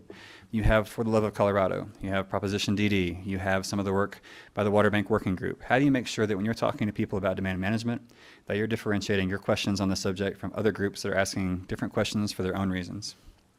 What is the message behind demand management? And this is something that comes up, this board has probably heard it a million times. What's the elevator speech on demand management? How do you talk to someone for less than 5 minutes and not just go all the way back to, well, back in 1922, Delph Carpenter did this. It's really hard to package demand management into a small, easy to understand paragraph. It's impossible. I've tried. What is the nature of communication of some of these terms? The voluntary, temporary, compensated, the equity. How do you communicate that to someone who has maybe a passing interest in demand management but doesn't want to read all the volumes of the law of the river? And some more existential questions for this group. Is the education and outreach group looking at questions in the lifespan of the work plan? Are they trying to educate and outreach to people over the next 9 months? Or is this something more, we want to educate and outreach people if we're actually setting up a demand management program? Some of the considerations moving forward, some of the same ones you've heard from others, this common understanding of terms. How are we going to invite and process public comment? In the water plan, we had a spreadsheet with 30,000 public comments in it, and where we identified where people's comments had been addressed in the water plan and why or why not they were incorporated. Is that something similar that we're going to do here, or is there a better way to do it? And also the utility this group could present for the other work groups. As groups like agricultural impacts, economics, and local government start to get their message out to their local communities, how can the education and outreach group help them do that? Same old. How are we going to do, let's do a literature review of existing studies about why we're discussing demand management, how other groups have packaged that in the past. And also let's explore the potential for a demand management fact sheet, the elevator speech, or maybe even Andy Schultheis from the Water Trust has brought up this concept of a trailer, like a little tiny movie about demand management with some cool animations that talks about the Colorado River, the different impacts to communities, so that instead of me standing up and boring groups of people to death at long amounts of time, we just hit play and they can watch the fish swim around. The Environmental Considerations Group met in Denver. How do you develop criteria for demand management that incorporates the environmental benefits? How do you incentivize demand management projects to incorporate environmental benefits in their projects? The big cross-cutting consideration, how do you balance this equitable distribution of projects with the identified environmental gaps? If there's a section like the 15-mile reach in the Colorado, how are you making sure that you're incentivizing demand management projects that are also meeting some of these environmental gaps identified around the state? They identified the need for a literature review. Let's learn from the work we've already done on fallowing lands and what the impacts were to the environment from the SCPP or other projects like that. And finally, just last week, the Monitoring and Verification Group met in Grand Junction, and they had sort of a different approach to their first work group meeting, where they had several experts come in and actually talk about monitoring and verification efforts that had happened in the past, specifically with the System Conservation Pilot Program and some of the work that CSU Extension has already done on actually estimating conserved agricultural consumptive use within some of their projects. Just like the other work groups, they want to really define what the work group is working on, what is their mission for the next couple of months. Looking at monitoring and verification specifically, what are some of the trade-offs that we're going to have to be willing to make between simplicity, having a not one-size-fits-all, but a more simple way to measure the contribution from some of these agricultural dry-ups or temporary dry-ups, and the accuracy of that. How far are we going to go down the rabbit hole of accurately assessing and making sure we capture every drop of water versus making a more simple program for people to participate in? And they would also like to see some more information on how municipalities and industry may be included. Specifically, how are you going to assess and estimate municipal conserved consumptive use, especially in very complex delivery systems? The work groups are moving forward. We have some meetings already on the books for October and November for some of these folks. As we mentioned a couple of times, it's very important for all of our work group members to kind of prioritize these groups. If they're only going to meet 4 times and we're trying to get so much work and information out of them, we're asking them to show up and make this a number 1 priority. We're hoping to have 4 meetings total between now and June of 2020. Some of the work groups have already identified they would like to have a couple of conference calls in between, maybe even additional meetings, and as far as they're willing to commit to that, we're going to support it. And just some of the goals that they have coming out of this is not just the issue identification for staff and for this board, but also helping us identify some investigative methods. The General Assembly set us aside some money to do this feasibility study, and the work groups are going to help us drive what some of the tasks will be that come out of that. A few things that are coming up next week, the 25th and 26th, Director George mentioned the C9 Summit. There is going to be one panel where Greg, Director Mitchell, and I are going to sort of talk about these different planning efforts that we have ongoing in the state at once, how they can dovetail, how they're different, and how they can work together. Our request for proposals for some of this technical work on demand management is going to be hopefully hitting the streets pretty soon. We hope to have a contractor under contract ASAP. And just also pointing out that the Basin Roundtables are very engaged in this discussion. Some of the, especially West Slope Roundtables, have created demand management subcommittees who are talking about these issues. So to really dig in and get a local on-the-ground perspective, which we're trying to do as much as we can, attending these committee meetings, hearing what the Roundtable has to say is crucially important.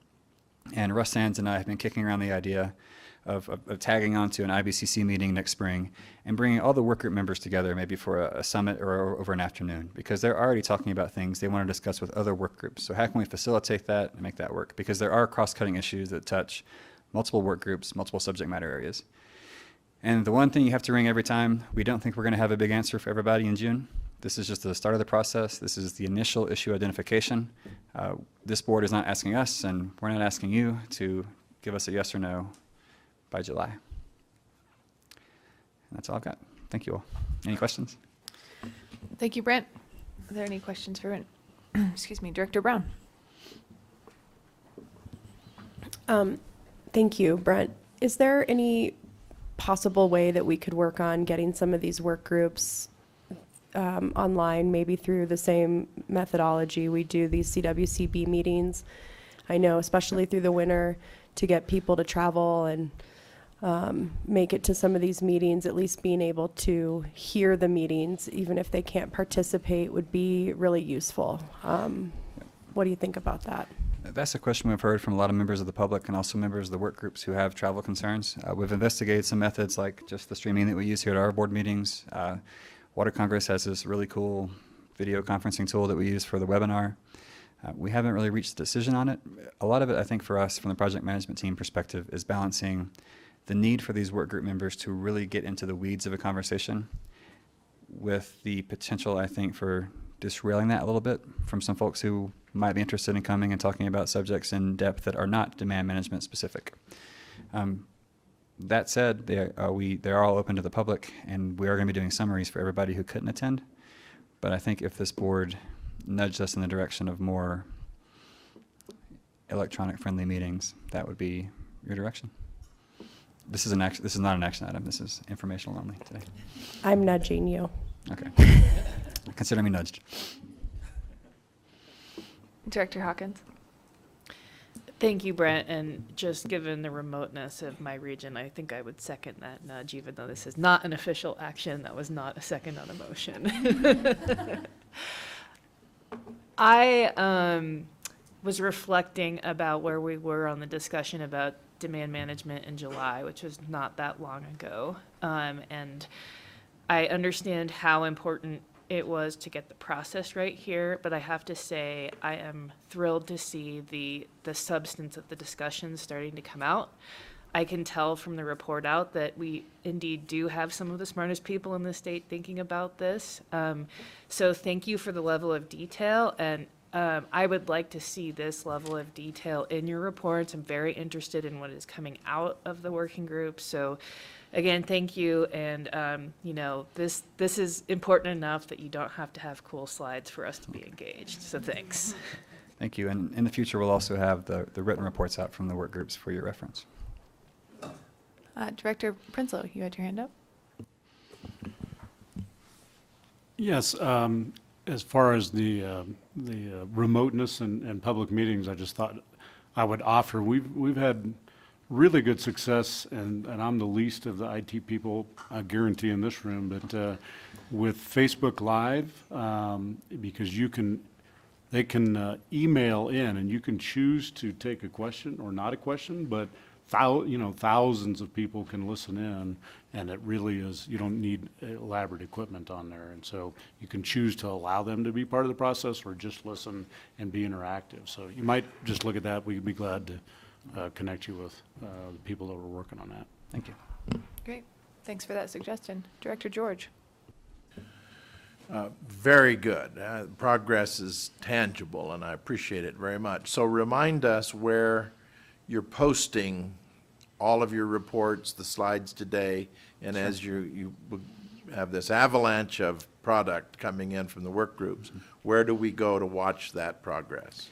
We have a very specific demand management website. We're in a little weird period right now because we're about to restructure the entire CWCB's website. But if you go to the front page of the CWCB website, there is a demand management link that will take you to a roster of PowerPoint slides, the policy statement, everything on its own little page. It's right next to a Welcome to Colorful Colorado sign. That's the internet web page, Yep. and that link will persist through your changes that you're developing now. Yep. We've been talking with Carolyn and some of our other tech staff about making sure that demand management is pretty prominent on the front page so people can find it. Perfect. Thank you. And it's also, all the public meetings are incorporated into the agency calendar, so folks can find those too. Thank you. Director Brody? First, Brent and the entire team, and to the members of the water community and the public who have engaged in this effort, I really want to thank everyone for their participation in this process, and Brent and the CWCB team and the AG's office for the leadership on this. I know it's a tremendous lift for all of you, but I really see a lot of value in it. I think there's value just in having the conversation. There's value in coming together. There's value in bringing that diverse set of perspectives together in a room. And I just want to echo the Patty Wells doctrine and encourage everyone to approach these discussions with the goal of striving for those win-wins and not assuming that everything is a zero-sum equation. And I look forward to hearing more as the process continues. Thanks. Thank you. Thank you for that. Director Brown? Thanks. One more thing I forgot earlier. And I understand that we're in the transition with the website. I have heard some feedback from some of my constituents that the meeting notices, the lack of locations, it says TBD, in a lot of places is a little difficult, especially when they are across the state, for somebody to get up and, by Friday, travel somewhere, but they don't exactly know where they're going. So maybe in the interim, we can come up with something better, use our email lists through roundtables or something like that, where people are getting that information a little bit just more consistently, knowing that we're in the transition. I don't think it's super easy to find. I just tried on the website, the demand management website. So let's see what we can do to make sure that we're just continuing that high level of transparency that I know we want to see and all support and believe that staff is working hard at too. But Absolutely. thanks. Great. Thanks for those comments. And Brent, thank you for all your hard work we know that you're out there and you're in the trenches and you're keeping everybody updated and giving some form of this presentation at least once a week. All your hard work hasn't gone unnoticed, so thank you for everything you've done, and keep it up, please. Will do. Okay, we are pretty close to on schedules. We have a morning break scheduled, so let's take 10 minutes and be back in our chairs for the next items. Thank you.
All right, we're going to get going with agenda item 8, which is the Technical Assistant for Federal Cost Share Program. Brent, welcome back. Thank you. Good morning, members of the board. Brent Newman, CWCB staff again. For once, not talking about the Colorado River. This is an application for assistance from the Technical Assistance for Federal Cost Share Program. Just a very brief history of this program. This was a projects bill initiative this board passed, I guess, 4 years ago, first in the 17-18 projects bill. It has been funded once fully to $500,000 and then upgraded the next year by an additional $200,000. The purpose of these funds is to assist on-the-ground ditch companies, water conservation and conservancy districts to acquire federal funds, be that from the Water Smart program, from the Salinity Control program, pretty much anything that has a federal nexus that a water user in Colorado can acquire funds for.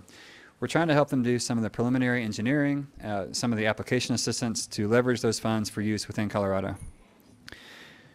Some of the ways we've used this in the past and the ways we're currently using it, there's a big salinity control funding opportunity announcement coming up this month. I think the deadline is next week. We've been working with local ditch companies in Delta Conservation District, Mancos Conservation District, Chavano Conservation District, and also a couple of entities in the Grand Valley to help them with some preliminary engineering as well as application assistance to get through this process. We've also assisted with some conservation districts on the western slope, helping them cost share on district conservation technicians, folks who go out in the community and help with soil health techniques. We have a couple of times we've supported the Western Colorado Soil Health Conference over there in the Montrose Delta area. And basically it's just making sure that folks are maximizing some of our state funds to leverage federal funds for use within Colorado. And back in when this program was initially authorized by the board, it was identified by the board as a resource to leverage Bureau of Reclamation grants, NRCS grants, and the Water Smart grants in particular. So today, the way the program works, up to $25,000, Director Mitchell can approve, and above that, the board needs to approve. So what we have today, I've got Nathan Bell here from the Siltwater Conservancy District, and he's going to talk a little bit about the Grass Valley Canal improvements and environmental assessment preparation. And since he knows the project, I'm not going to waste your time with me, and introduce yourself, and I'll get your presentation. All right. Welcome, Nathan. Thank you. I'm Nathan Bell with Bell Consulting, LLC Engineering and Consulting Group, Civil Engineering Consulting Group out of Rifle, Colorado. And I contract with Siltwater Conservancy District on various items. There's a couple of engineering firms in the area that do to help them with projects. They are a 9-member board set up as part of the CRISP program back in the 60s and 70s, and they basically manage and operate reservoirs, irrigation systems, took over that from the Bureau of Reclamation back in the day. They have currently they employ a district manager, jack of all trades, does a little bit of everything for them, and then they employ an in-house employee that manages and operates all of their water orders, programs, intakes, and day-to-day accounting and stuff. So fairly small entity. I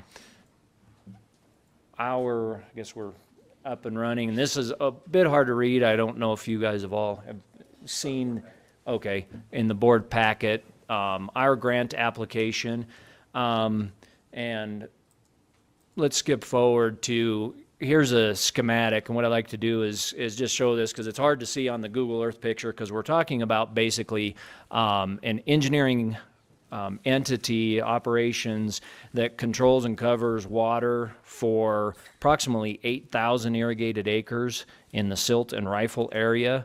There are 2 reservoirs within that, which we can see in the middle of this. There's Rifle Gap Reservoir, many have heard about, and that is a small irrigation reservoir. It's a recreational item out there, large enough for boats, boat ramps, things like that. But it's also used as a storage bucket in order to divert water from East Rifle Creek over to Harvey Gap Reservoir.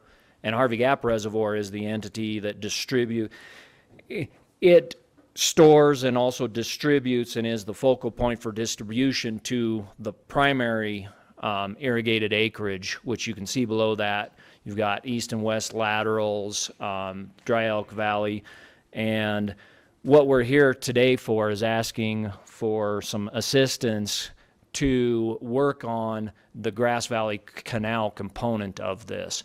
And primarily the very beginning of that canal, which was initially designed and constructed back in the 1880s. It was improved in the portions of it in the 20s and 30s. And then the Bureau of Reclamation came in when they did their project in the 60s and added some additional improvements at that time. It is not considered a part of the Bureau of Reclamation inventory. So Siltwater, this piece of their project doesn't really fall into some of the MOA funds that Bureau of Rec has. So they're working on generating some other revenues in order to improve that. The importance of the Grass Valley Canal to this entire system is Siltwater converts or diverts out of East Rifle Creek approximately 60 CFS, and they'll divert 15 to 60 CFS year-round. And that supplies winter water, it supplies water to fill Harvey Gap over the winter months, and then it supplies and supports all of the irrigation for approximately, so there's 8,200 irrigated acres within the entire system. 700 of that comes out of Rifle Gap. All the rest of it is directly fed from the Grass Valley Canal. 197 water users are fed from that. Grass Valley Canal, as I said, certain portions of that built over the years. We have done, the CWCB has funded through, I believe, through some of the water planning grants, the Middle Colorado Watershed Council and the conservation districts of that region in order to do water plan, an integrated Middle Colorado Integrated Watershed Management Plan. And that plan, part of it has been inventorying and assessing infrastructure within those areas and regions. So next slide. This is the big picture, and this is why I include the schematic. It's really hard to see from this big picture. Obviously, you can see the reservoirs. The pink line coming down the middle is actually the Cactus Valley or Grass Valley Canal that feeds into Harvey Gap, feeds all the blue lines below that. You can kind of see irrigated acreage on this blow up. It's a little bit difficult to see. So I like the schematic just to be able to see numbers on that. Next slide. So the integrated water management plan that's being produced by various groups for this central region has gone in and done some inventory and structure identification for issues and problems and improvement areas. And the Grass Valley Canal was one of those areas that was high on the list, and the assessment of that through that planning process, they've come back and said, okay, Siltwater, you guys were aware of this. We've studied it. Yeah, it's a real problem in various areas. Pictures on this in their plan isn't great, but go to the next one. So their assessment is, of course, erosion issues in their canals, main feed canals, seepage throughout their main feed canals. So we've got some backing on some of these assessments. And what this grant application is looking to do is apply for some monies to begin the engineering and environmental analysis process for the primary original stretch of the Grass Valley Canal, where we go through, this canal consists of 3 siphons, 3 major 42-inch siphons, 3 tunnels that are cut through rock, and then a portion that goes through an old mining area that's cliffs and steep hillside, limited access with equipment. You can't get a piece of equipment down through some of this. So we're looking at shoring up and rebuilding the most critical pieces of that, which are about 1,700 feet of ditch through sloping and failing hillsides where we have this erosion falling into it, and seepage below that. And then also siphon number 2, the second siphon in there has been assessed and evaluated. It's all old steel pipe, so 42-inch steel pipe that they came up with in the 30s to build siphon number 2. Original thickness was somewhere between a 1/2 inch and 5/8 inch. They've done some sounding and assessments of it, and they estimate that thickness is down less than 3/16 of an inch in portions of that. So potential failure, obviously chain there. Next slide. So this is some of that channel through there, and unfortunately I didn't get some of the most astounding pictures into here, but here we've got some of the erosion that we talk about. It's hard to see a little bit, but on the right you can clearly see below what the road access would be some really dense green vegetation, cottonwood. They're starting to get some seepage in there that's causing actually sloughing on the downhill side of this. Next slide. Same thing, erosion, the steep hillside that's coming in. Go ahead. Next slide. So this is through part of that cliff area and the mine area. These are rocks that are falling off of the top. This is where we're talking about piping through this 1,700 feet through this region. This is a particular area where you can't get anything along the ditch bank between the side slopes larger than a Mini X down there safely, and these guys are pretty amazing because I wouldn't drive a Mini X down where they are, but it's not big enough even to clean rocks out. So next slide. So they're actually, this guy's out there jackhammering the rocks apart so that they can pull it out. And this was just this last spring. They pulled 6 boulders this size or larger out of there over the course of about a 3-week period this last spring as water was running in there. As I say, it's a continuous feed down this ditch. But next slide. Here's one of the tunnels that you can see coming out of tunnel number 2. Part of this assessment or evaluation that we're looking at doing is really trying to come up with something to do with these tunnels. You know, the old miners that built these things were pretty amazing, and what's happening is the tops are starting to scale down and drop into the bottom, so you're getting hydraulic jumps in there. Water flows through these tunnels. Unfortunately, they're only about 30 inches or 36 inches wide at the bottom, so trying to shove a significant pipe through there to handle it. So really it's an evaluation of what are we going to do with some of these tunnels, and how are they going to fix them without sending somebody in there with a pick and a hammer to pull it out. Next slide. So this is the head gate of siphon number 2, where concrete, this was put in the 30s, this concrete deteriorating. It's buried just below this, which is part of the area where it comes back up the hill where it's the thinnest through there. Next slide. This is siphon number 1, which they redid in 2009. Obviously, significant improvement on those types of things, good quality pipe coming through there on it.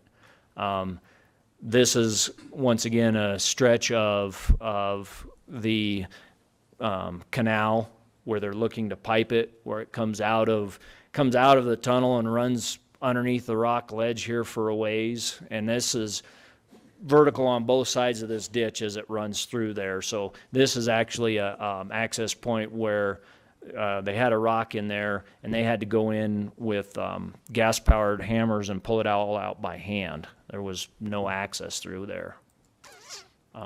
That kind of same stretch. You can see in the background the vertical wall that they're dealing with, both sides all the way through here. And I think, so that's it on the slide. So really the critical nature of this piece is it feeds everything that they do down below. And really the concern is with all of the seepage that's happening underneath, with the rocks that are starting to fall off of the top, it's at any given time, major event can happen. And if it happens in the middle of irrigation season when they have 60 CFS running down that canal, we lose the canal, it starts to erode back, we lose the entire hillside coming down through there, and now you're trying to reconstruct something through an area with no ground to build it on. And so the construction costs, emergency construction costs, would be pretty significant compared to building into something that's there. So they're trying to stay ahead of that game. Plus, during that irrigation season of those 6,000 acres, if the emergency situation there, we're estimating 2 months. On the long end, 5 to 6 weeks to get something repaired and rebuilt in some of these areas and open back up.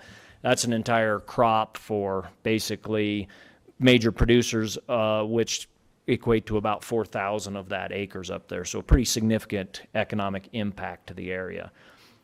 They are working on a loan program or a loan from CWCB as backing for some of these federal grant applications, where we get to sort of a plus or minus 20% threshold on our total project costs.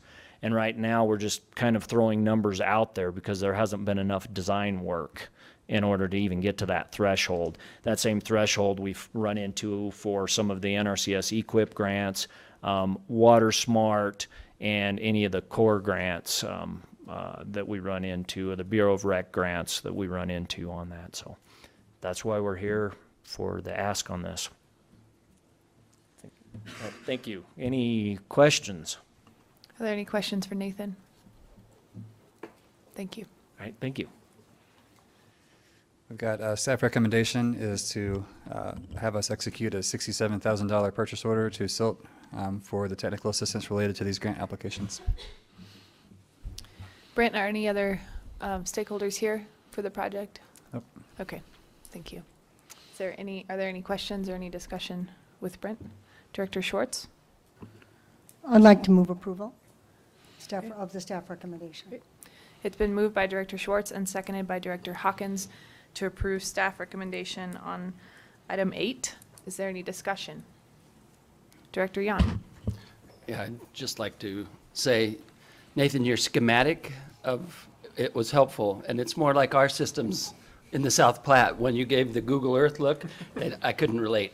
So we have 126 miles of canal that we take care of, and none of it looked anything like that. So I thought that was interesting. And the other thing is, it's important that you look ahead to do these kind of things, because if you remember this year up in the Goshen Irrigation District north of us in Wyoming, it affected 100,000 acres of farm ground in Wyoming and Nebraska that lost their water supply in the middle of their farming season with a siphon tube similar to, only a lot bigger, a 12-foot diameter siphon tube that went down, and it pretty much cut off all the farming for the rest of the year. And that's when it's going to happen, when there's water in the ditch, so you need to be proactive. So I applaud you for doing this. And this grant seems like it's perfect for what you're looking to do, so I'm pleased that we can help out this way. All right, any additional discussion? Seeing none, we'll proceed to vote. All those in favor signify by saying aye. Aye. All those opposed? Motion carries. Thank you. Thank you all. Okay, we are on agenda item 9, which is WSRF grant applications. Ben, welcome.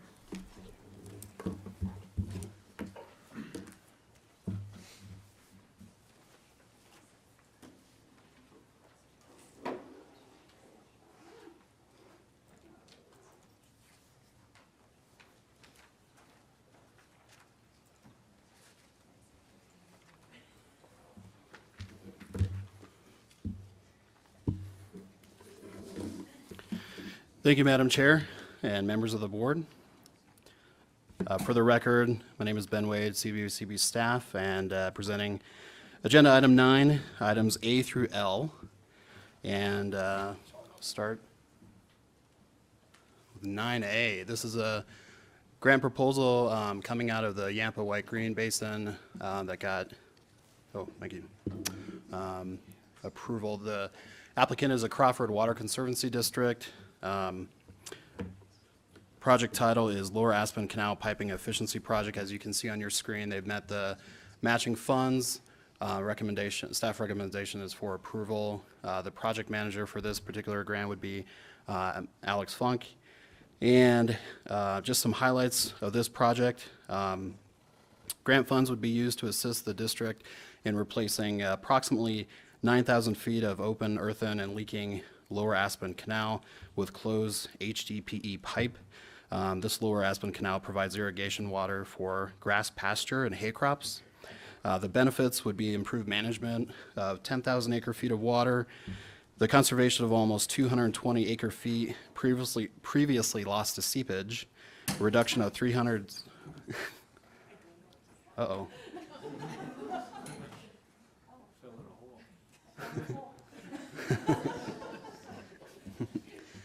369 tons of salt and 24 pounds selenium loading to the Colorado River system. This project is consistent with goals and objectives of the federal mitigation requirements identified in the Aspinall unit. Reoperations Programmatic Biological Opinion, that's quite a title. Provides significant downstream benefits to endangered fish, critical habitat, and endangered fish recovery program goals. And this is a Tier 1 Gunnison Basin implementation project. Why did I say this is out of Yampa? Sorry about that.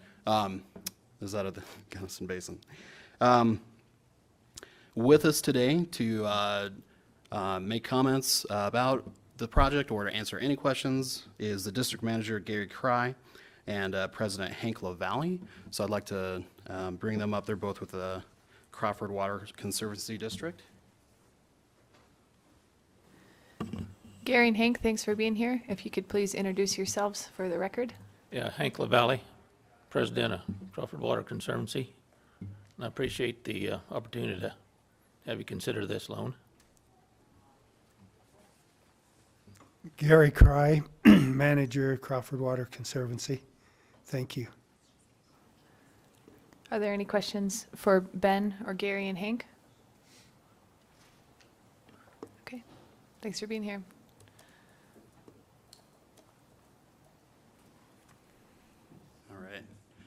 Staff recommendation is to approve up to $50,000 from the Gunnison Basin account and $176,000 from the statewide account to help this project. Ben, you have an error on your slide. This is Yeah. in the Gunnison Basin. Right, yeah. I know, I was looking at that, I was like, why did I say Yampa? Oh, I'll say Yampa, okay. But yeah, no, this is out of the Gunnison Basin Roundtable approval, yes. There's, the Crawford Water Conservancy District has been struggling of late, and they got some bad news just recently that CRIS funds, the MOA funds for piping on their project was way over the engineer's estimate, so that's on hold for now, but with that comment, I would like to recommend that we approve staff recommendations on agenda item 9A. It's been moved by Director Anderson and seconded by Director Yon to approve staff recommendation on agenda item 9A. Is there any discussion of the motion? Seeing none, we'll proceed to vote. All those in favor signify by saying aye. Aye. Opposed? Motion carries. Thanks, Ben. All right. 9B is a grant request from the Uncompahgre Watershed Partnership, and I did get the correct basin on here. This is from the Gunnison. Project manager would be Chris Sturm if approved. As you can see on the screen, they've met all the matching requirements for this grant proposal. The applicant would like to restore the Governor Basin, which has been impacted by waste rock and tailings from the Terrible and Virginius mines. These mines have been leaching metals that have been impairing water quality, down gradient, aquatic and terrestrial habitat, and watershed health. This restoration project will improve the water quality, aquatic habitat, watershed health by mitigating the effects of legacy mining activities and reduce human health risks to recreational users. This restoration area is approximately 7 acres. Grant funds are going to be used for the design, engineering, and permitting costs and for project coordination and public outreach. This is consistent with the Uncompahgre Watershed Partnership's existing watershed plan and local stakeholders, which includes Ouray County, the City of Ouray, and the Trust for Land Restoration. Let's see here. I don't know if anybody from the, Ashley, thank you. Ashley Bemenick, is that correct? All right. So she's here to answer any questions or provide any comments to the board. Thanks, Ashley. Thanks for being here, Ashley.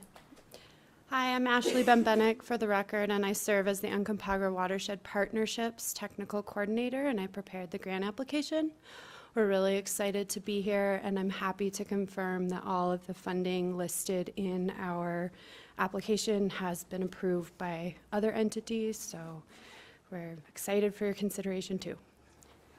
That's great news. Thank you. Are there any questions for Ashley or for Ben about the project? Let's proceed with staff recommendation. All right. The staff recommends approval up to $20,000 from the Gunnison Basin account, $11,100 from the statewide account to help the project titled Governor Basin Restoration Project. Director Anderson? I move we approve staff recommendations on item 9B. It's been moved by Director Anderson and seconded by Director Goebel to approve staff recommendation on item 9B. Is there any discussion? Seeing none, we'll proceed to vote. All those in favor signify by saying aye. Aye. All those opposed? Motion carries. Thank you, Ashley, and thank you, Ben. All right, moving on to agenda item 9C. Bless you.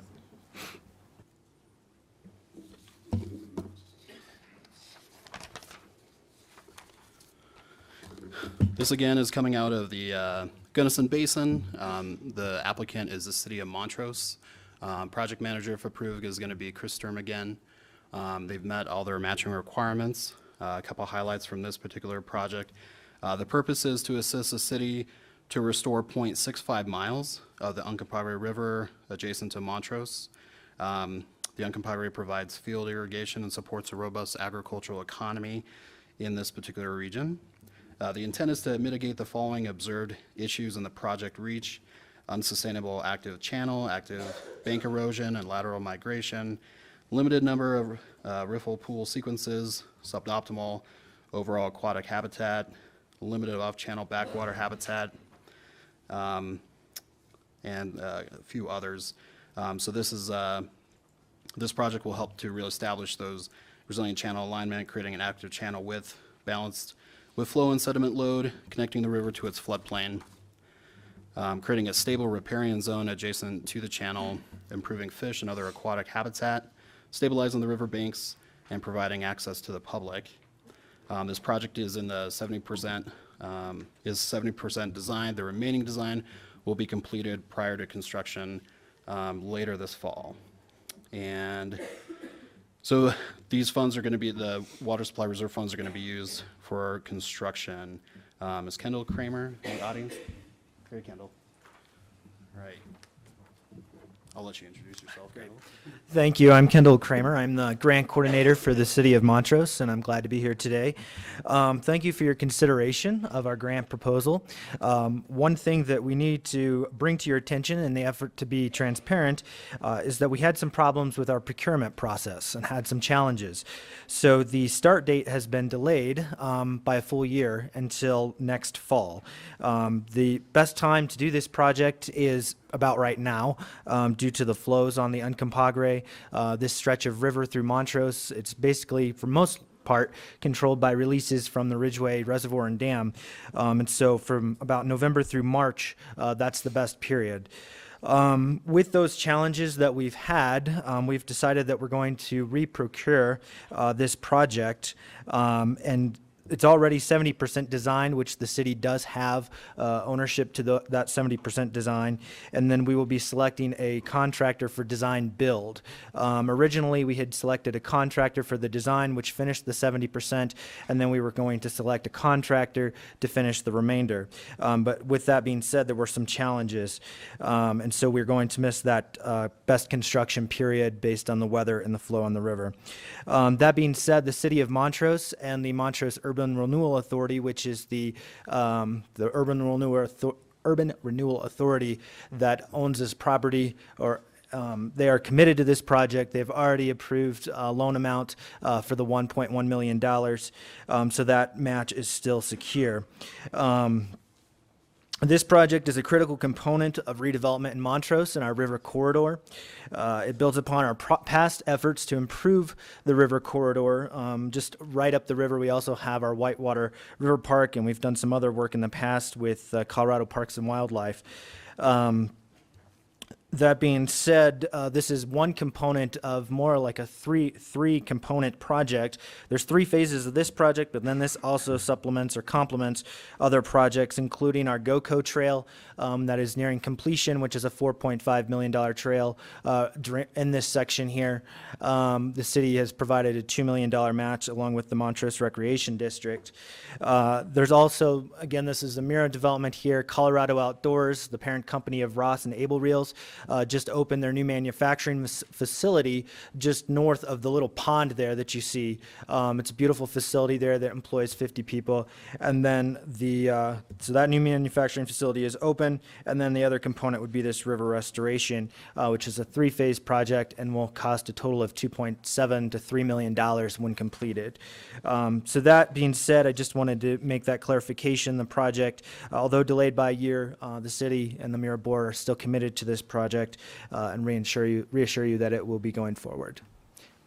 With that being said, I can take any questions about our project. Thanks for that great update, Kendall, and nice work on getting all the funds secured. It definitely takes a lot of work to come up with that much match, so congrats on reaching that point. Thank you very much. Any questions for Kendall or for Ben? Yeah, Director Hawkins. Thanks. I think this is a great project. I had a quick question about the match. The slide didn't add up, so I went and looked at the actual match. It looks like that match actually includes the base and roundtable funding that we're approving today. Can you just provide us a quick clarification on the match, Ben? Yes, so the match, the City of Montrose, the Montrose Urban Renewal Authority is providing $1.1 million. We've already been selected to receive a Colorado Watershed Restoration Program grant from the Colorado Water Conservation Board for $400,000. The Gunnison Basin Roundtable has approved or recommended approval of our request for the $40,000 as part of the Water Supply Reserve Fund, and then we're seeking the $60,000 today from the same program, from the state fund.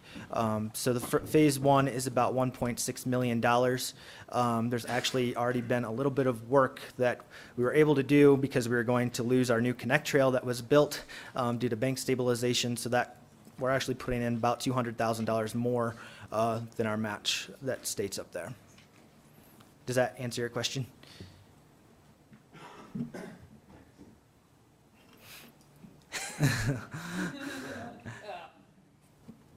There we go. And this might actually be a question for Ben. I'm just clarifying that we are approving both the 40,000 and the 60,000 for the basin and statewide request today. So technically that 40,000 is not yet match. Is that correct? Or was it approved at an earlier time? So the 40,000 would need to be approved today, and so that match would be included with the city's match, going against the statewide account request. And I do realize that you have way more match than necessary. I just wanted to make sure I was clear on what we were approving. Thank you, Director Hawkins. Any additional questions or comments? Director Anderson? Thank you. One thing I was pleased to see, and this is for selfish reasons, is that one part of this project is to put a stream gauge on the Uncompahgre Bridge at West Main there. And you can't believe the number of calls that my office and I field about how much water's in the river today. So thanks for including that in your no problem. project. I think a lot of people will enjoy that, including the white water rafters that go down there, since we have such good flows all the way through September. I typically get something to eat and go to River Barton Park every day and watch the traffic on our Whitewater Park. It's amazing the number of people that use that, and it's very much a success. Great. Thank you. With that, I would make a motion to approve staff's recommendation on agenda item 9C. It's been moved by Director Anderson and seconded by Director Hawkins to approve staff recommendation on agenda item 9C. Is there any discussion of the motion? Seeing none, we'll proceed to vote. All those in favor signify by saying aye. Aye. Opposed? Motion carries. Great.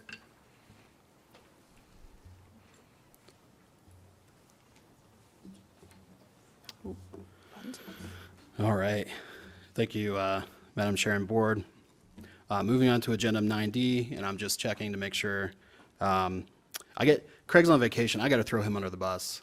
These first couple ones are his, so I'm just kidding there.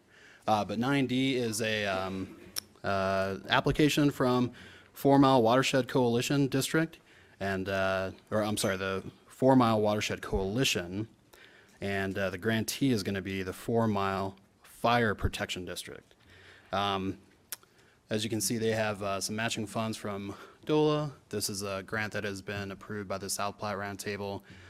If approved, Craig is going to be the project manager, and this is only a basin request, so $18,180 from the South Platte Basin account is what they're requesting. And purpose of this application is to assist the 4 Mile Watershed Coalition to perform an assessment of water quality, which will address multiple concerns within the watershed. There's potential contaminant sources to be evaluated in this study, including some legacy mine waste within this watershed, as well as potential human waste impacts. We don't have to get into that too much right before lunch.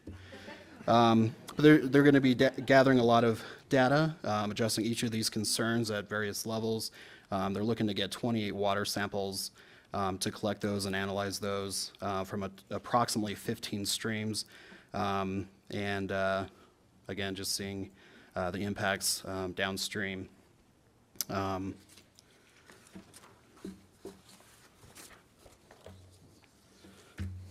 Let's see. Just this data will indicate if further soil or water sampling is recommended, and they have been and will be continuing to work with landowners, doing more outreach, and then refining existing mine waste maps with this project. And unfortunately, no one from the Watershed Coalition was able to make it today. I'll try to answer any questions the board may have. Thank you, Ben. Yes, Director Schwartz. And thank you for the presentation, Ben. A quick question on the human waste issues. Is there public lands up there?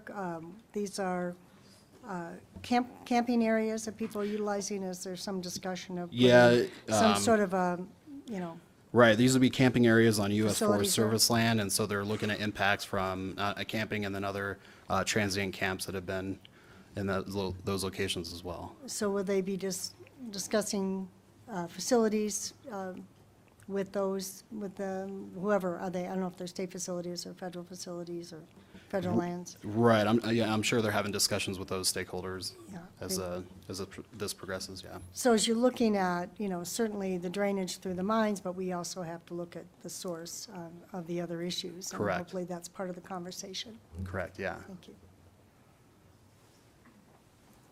Any additional questions for Ben? Director Yon? Thanks, Ben, for filling in for Craig. Good job. Yeah, I think they picked these locations, Director Schwartz, based on certain problems that they're having in those locations, and they just wanted to make sure they grab the water quality samples from those areas, and then they'll go on further if something needs to be done about it. So, but if there's no further questions, I would move approval of staff recommendation on agenda item 9D. It's been moved by Director Yon and seconded by Director Brown to approve staff recommendation on agenda item 9D. Is there any discussion of the motion? Seeing none, we'll proceed to vote. All those in favor signify by saying aye. Aye. Opposed? Motion carries. All right, agenda item 9E.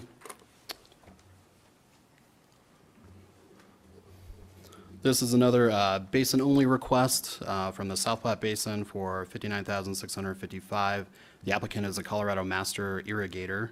The title, Colorado Master Irrigator Program, Northern High Plains, and the purpose of this project is to assist the development and outreach-related activities related to a new 4-day intensive educational course on science-backed management, methods and tools necessary to sustain profitable agriculture, improve water and energy use and efficiency, and increase water conservation. And so their goal is to encourage northern High Plains farmers, farm managers, and crop consultants to make these shifts in practice and mindset necessary to address significant Ogallala aquifer water quantity and quality declines, sustain irrigated agricultural in the region, and satisfy a compact-related obligation.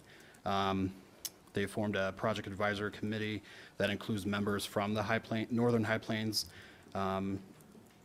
designated basins, 8 groundwater management districts, area producers, and CSU Extension. A minor issue for this one is that the applicant must just provide 2 additional matching commitment letters, but they're in my understanding they're in the process of doing that, but we just got to have those before we get into contract. Otherwise, no other needs or issues have been identified, and Alex Funk will be the project manager if approved, and staff recommendation is to approve $59,655 from the South Platte Basin. Is Brandy? I don't think anybody was able to make it down from the Colorado Master Irrigator, so I'll be here to answer any questions the board may have. Thank you, Ben. Are there any questions for Ben? Director Yon. Thanks, Ben, again. This is part of the Republican River Basin, so in my area. And so they're doing some good work out there. I know it's for 25 initial participants, but that's quite a lot of farm ground in that area with 25 participants. Usually they send their farm managers, and so it's good. It's a good thing that we're looking at here, and hopefully we are able to educate some of the people on some new techniques and things like that. So we're always happy in the South Platte Basin Roundtable to have the Republican River Basin come, because they don't usually come with very many requests, and so we're happy that when they do come with one that we can help them out with. So with that, I would move staff approval on agenda item 9E. It's been moved by Director Yon and seconded by Director Brown to approve staff recommendation on agenda item 9E. Is there any discussion? Seeing none, we'll proceed to vote. All those in favor signify by saying aye. Aye. Opposed? Motion carries. Oh, now we do it. There we go. Keep on going, Ben. All right. Moving on to agenda 9F, the applicant is Deborah Martin. Her title is Martin Springs Irrigation and Storage Improvements. And this is a grant request from the Yampa. So the Southwest. I'm going to write a strongly worded email to my colleagues here. Goodness gracious. All right, good times. What's that? Oh, did I skip one?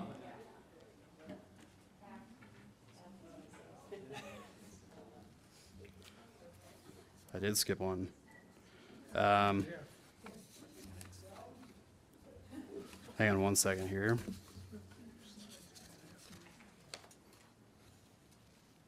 Well, I don't have one for, that's okay. So anyway, we'll just move along. I guess I'll just leave that strongly worded email for Craig.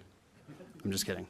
9F, again, the applicant is for Deborah Martin. Some highlights of this particular project, if we don't look on the screen here.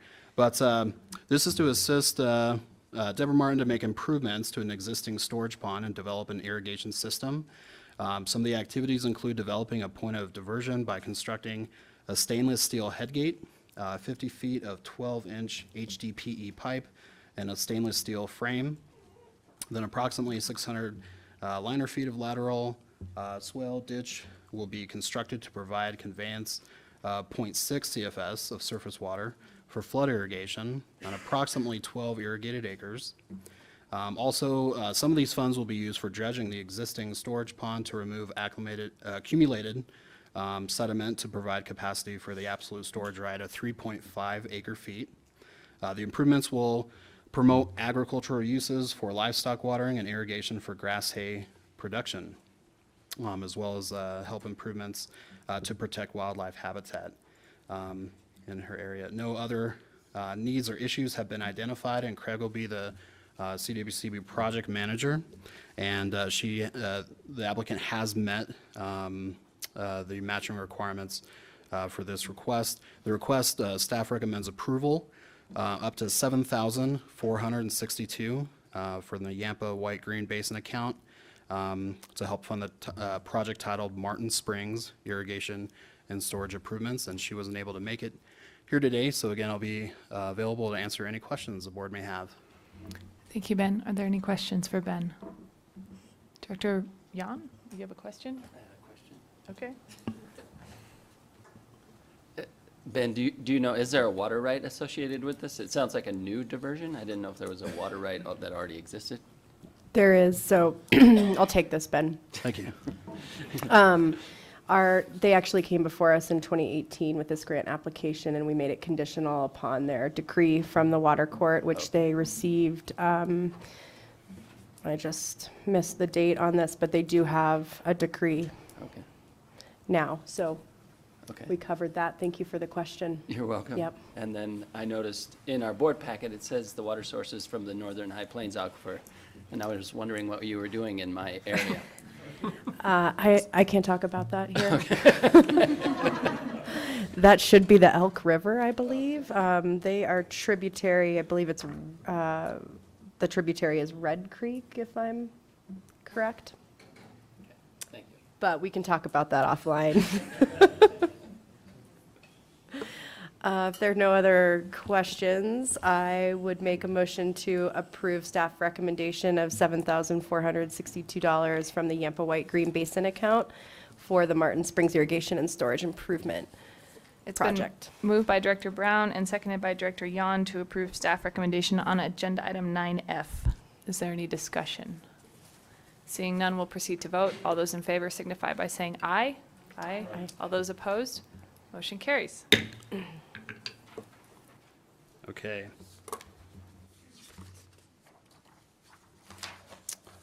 Now we are on 9G. The applicant here is Mountain States Institute.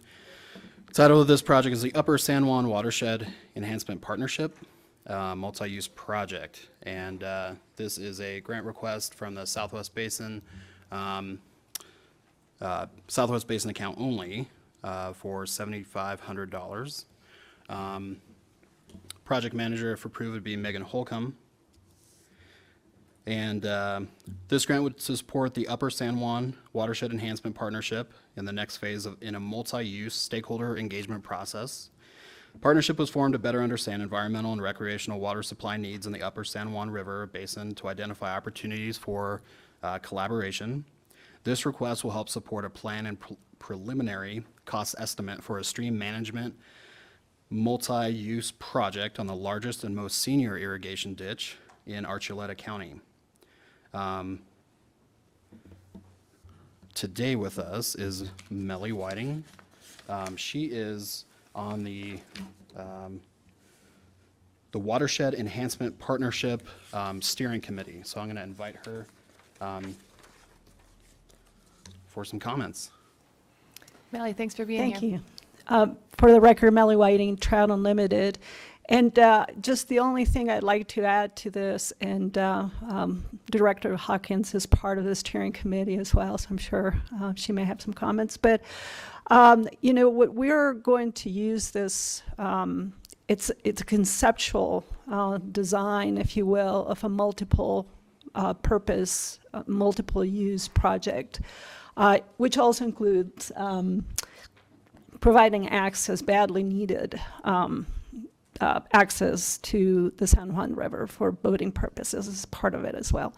But just the big picture is that we want to use this multiple use project to just show the community what we're talking about when we talk about stream management plans.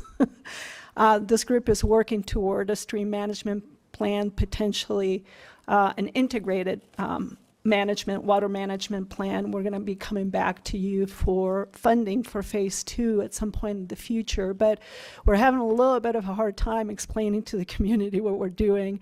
And this shows what we can accomplish by working through this process. As the end result, we're very fortunate to have a very strong, experienced steering committee that already has identified some issues. So that's what this is about. Thank you. Thank you, Melly. Are there any questions for Melly or Ben about this project? Director Hawkins. Thank you. And I just want to make sure I've disclosed to the board that my employer, the Nature Conservancy, is providing a little bit of cash match on this project. I would just echo what Melly said.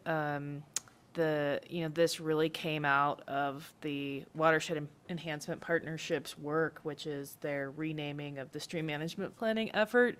And I think that the steering committee is just doing really excellent work to identify what this particular community needs.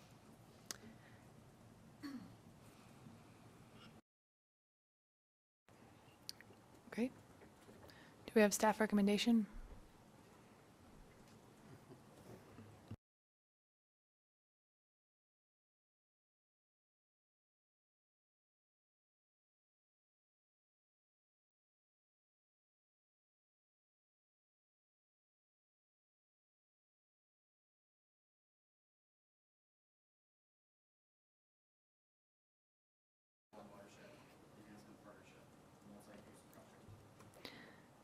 Director Hawkins? I would move to approve staff recommendation on item 9G. It's been moved by Director Hawkins and seconded by Director Brody to approve staff recommendation on agenda item 9G. Is there any discussion? Seeing none, we will proceed to vote. All those in favor signify by saying aye. Aye. Opposed? Motion carries. All right, agenda 9H. This one's also coming out of the Southwest Basin Roundtable. Grant request of up to $16,840 from the Basin account. The applicant is the Montezuma County Noxious Weed Department. The water activity name is Russian Olive and Salt Cedar Waterway Management. And as you can see on your screen, they met the matching requirements. Just a couple of highlights of this. So this grant is just to contribute to the Montezuma County Noxious Weed Department's ongoing pharatophyte management efforts. The county has an active water plan grant to go along with this ask as well, which was approved back in May. This request is to help purchase equipment to support both the efficiency of pharatophyte removal and then just help the crew working out there from some respiratory challenges that have come up from working out in the field and removing these pharatophytes. Chris Sturm, if approved, will be the project manager. And unfortunately, no one is here from the Montezuma County Noxious Weed Department, so be able to answer any questions the board may have. Are there any questions for Ben? I think we're ready for staff recommendation. All right, I'm on the ball this time. Staff recommends approval up to $16,840 from the Southwest Basin account to help fund the project Russian Olive and Salt Cedar Waterway Management. Director Hawkins? Go get those weeds. I would recommend staff approval on agenda item 9I. Okay. Or H, sorry. It's been moved by Director Hawkins and seconded by Director Brody to approve agenda item 9H. Is there any discussion? Yes, Director Greenberg. If I may just add, obviously the Department of Ag is a supporter of this, and it's incredibly important to have local collaboration in noxious weed management. So your support in that effort is appreciated. Thank you. Great. Any additional discussion? Seeing none, we'll proceed to vote. All those in favor signify by saying aye. Aye. Opposed? Motion carries. All right, moving on to agenda item 9I. This is a request coming from Trout Unlimited. The project title is Granby Diversion Structure Improvement, and they got approval through the Colorado Basin Roundtable. This is a basin and state account request, $50,000 from the Colorado Basin account, $162,404 from the statewide account, and just some highlights for this project. But the grant funds would be to support construction of multi-purpose improvements to the Granby diversion structure on the Fraser River in Grand County. The applicant, Trout Unlimited, in partnership with the town of Granby, Grand County, the U.S. Fish and Wildlife Service, and Colorado Parks and Wildlife, are all working together with the larger Windy Gap Bypass project to reconnect the aquatic habitat of the Colorado and Fraser Rivers. This will provide for fish and non-motorized boating passage while helping to sustain agriculture through infrastructure improvements. As you can see on the screen, they have met the matching requirements. If approved, Megan Holcomb would be the project manager. And again, I'd like to welcome Melly Whiting up here from Trout Unlimited to go through a couple slides and make some more comments on this project. Welcome back, Melly. Thank you. Didn't go very far, I just sat there. For the record, again, Melly Whiting, Trout Unlimited. And I just wanted to, I don't know if I'll be able to, okay. Just wanted to show mostly, oh, no. There we go. I just wanted to show you, this project has its own merits, and you'll see what it looks like, and you'll realize that it really is in bad need for fixing. But I just wanted to, just in bigger picture, show the connection to the bypass project, or also known as the Colorado River Channel Connectivity Project. Big project, and where is no, the pointer? Yeah, you don't have. Okay, so up on top of the screen is Windy Gap, and down where the yellow pin is the Granby diversion structure. Now, Windy Gap Reservoir is an on-channel reservoir, is shallow. It interferes with fish passage and microinvertebrate passage, and it really has resulted in the elimination of a number of species, including the native sculpin. So the purpose of the bigger project, the bypass, is to create a channel around Windy Gap and reconnect the Colorado River. Now, the thing is that most of the sculpin right now are upstream of that Granby diversion structure on the Fraser. So the additional merit of this project is that it's gonna allow us to repopulate once the channel, the connectivity channel is built, reconnect those populations and maybe populate downstream of Windy Gap. So that's just an additional, and this is what the bypass would look like. And this is what the Granby diversion structure looks like, and nothing gets through this in low flows. So we are. The status of the project right now, we got money from the Fish and Wildlife Service to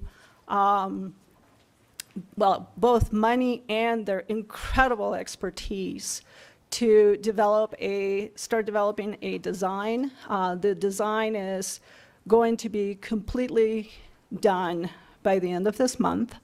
We're anticipating construction, if we get funded for next year, around this time of the year is the right time to build. And so I guess there it is. Hopefully it's going to look a whole lot better than this. We're going to do some terraced connections with a middle channel to connect, and the goal is to go as far as allowing young, small sculping to get through, which they're not very good. They're bottom feeders, and they live in the bottom, and they don't move around very much. So hopefully this will allow them to move. Thanks. Thank you. Are there any additional questions for Ben or Melly? You have one. Director Yon. It's nice to see the Northern Colorado Water Conservancy District Municipal Subdistrict and the Grand County and the town of Granby all working together to do this. And I think it's excellent to see that across the divide coming together to help this area out. But I was just wondering, the in-kind, is Northern providing some in-kind of design or help, or what does that look like? Rocks. Rocks. They're providing a whole lot of, they have a quarry up there, so they're providing materials, different size rocks, and some of it is being also provided by the town and by the county. And that's a big chunk of the construction cost. And they're nearby, they're going to transport it, they're going to do all that. Oh, good. Yeah. All right. Northern Colorado rocks. Okay. Rocks are Thanks. expensive. That's a great contribution. Anyone else? Director Schwartz. If there are no further questions, I move approval of agenda item, staff recommendation on agenda item 9I. It's been moved by Director Schwartz and seconded by Director Trick to approve staff recommendation on agenda item 9I. Is there any discussion of the motion? Seeing none, we shall proceed to vote. All those in favor signify by saying aye. Aye. Aye. Opposed? Motion carries. Thanks, Millie. Moving on to 9J, this is a application out of the Arkansas Basin, Arkansas Basin approval. This is a fund request from the Beaver Park Water Incorporated for phase 3 of their project, the Upper Canal lining removal and replacement. They are requesting $10,000 from the Arkansas Basin account, $100,000 from the statewide basin account. And they've met all their match requirements. If funded, this would help them to complete a little over 1,300 linear feet of damage damaged sections, remove those and replace those. And instead of me yapping, I actually like to bring up and provide some project updates, not only in phase 1 and 2, but then what they're looking for phase 3. So I'd like to bring up Steve Kastner, who's the Beaver Park engineer, as well as the Beaver Park managers, board members rather, Jack Tyler and Justin Jenkins. You guys want to? Steve, Jack, Justin, thank you for being here, and please introduce yourself and who you're with for the record. Steve Kastner, Beaver Park Water Resource Engineer. Jack Tyler, Vice President, Beaver Park Water Incorporated. Justin Jenkins, Secretary Treasurer, Beaver Park Water. Steve Kastner again. Just to confirm, yes, we are in the Arkansas. Ben's got it right. This was laid out as a 4-year project, $565,000 and a total of about 4,500 feet of canal, trapezoidal concrete canal replacement. We've completed 2 seasons. We're about 63% of the way, so we're a little ahead of schedule, and we're running about 20% under budget. So we're doing we're doing well on both fronts. We're hoping, we're getting faster, and we're hoping that the last 37% we can finish this winter season with weather and contractor cooperating. If these funds are approved, it'll be enough to finish the project. Even if we don't finish totally this winter, we would finish next winter, but these would be enough funds to finish. And that is where we are. I think this work has already shown improvement. Our canal capacity is up. The sloughing concrete sections are being removed, and the seepage loss from the canal is being reduced. So already the canal superintendent is seeing improvement in efficiencies. So that's about it I have, except for expressing some appreciation to the board, Director Goebel, the Arkansas Roundtable, which Jack and I both sit on, and to staff, Ben, for his guidance. And unless there's any specific questions of me, that is all I have. Great. Thank you guys for making the trip. Are there any questions? Director Goebel? Thank you, Madam Chairman. Oh, go ahead. Oh, I just wanted to say that we greatly appreciate the financial assistance. Recovering the canal capacity has been huge for our shareholders. The financial assistance has been a real boost for the community. We appreciate your help. Thank you. Thank you. Thank you. Yeah, and thank you all three for making the trip. Steve's shown a lot of great photos at our roundtable of this project, and it seems like it's going pretty smooth, and it sounds like it is. So with that, if there's no further discussion, I'll move to approve staff recommendation on agenda item 9J. All right, it's been moved by Director Goebel and seconded by Director Brown to approve staff recommendation on agenda item 9J. Is there any discussion? Seeing none, we'll proceed to vote. All those in favor signify by saying aye. Aye. Opposed? Motion carries. Thanks. Thank you. Agenda item 9K, this is a project. The applicant is DeWeese Dye Ditch and Reservoir Company. They have a grantee on this project will be the Upper Arkansas Water Conservancy District, and this is going to be a feasibility study. Couple highlights of this one. Actually, before I get that, as you can see, they have several matching partners who have contributed cash and in-kind projects. Project manager is going to be Matt Stearns. And so for several years, stakeholders representing municipal, industrial, agriculture, recreation, the environment have conducted studies to investigate the potential to improve stream management on Grape Creek to meet multiple objectives. The Arkansas River Watershed Collaborative is in the process right now of completing a stream management plan for Grape Creek, and it has been determined that additional storage is necessary to meet the needs of all water users. The final plan indicates that additional storage in DeWeese Reservoir would provide the additional resources to allow for the development of a flow program that could support agricultural, municipal, recreational, environmental needs. If funded, this feasibility study will investigate the physical, hydrological, environmental, legal, financial, social, economic feasibility of enlarging the reservoir.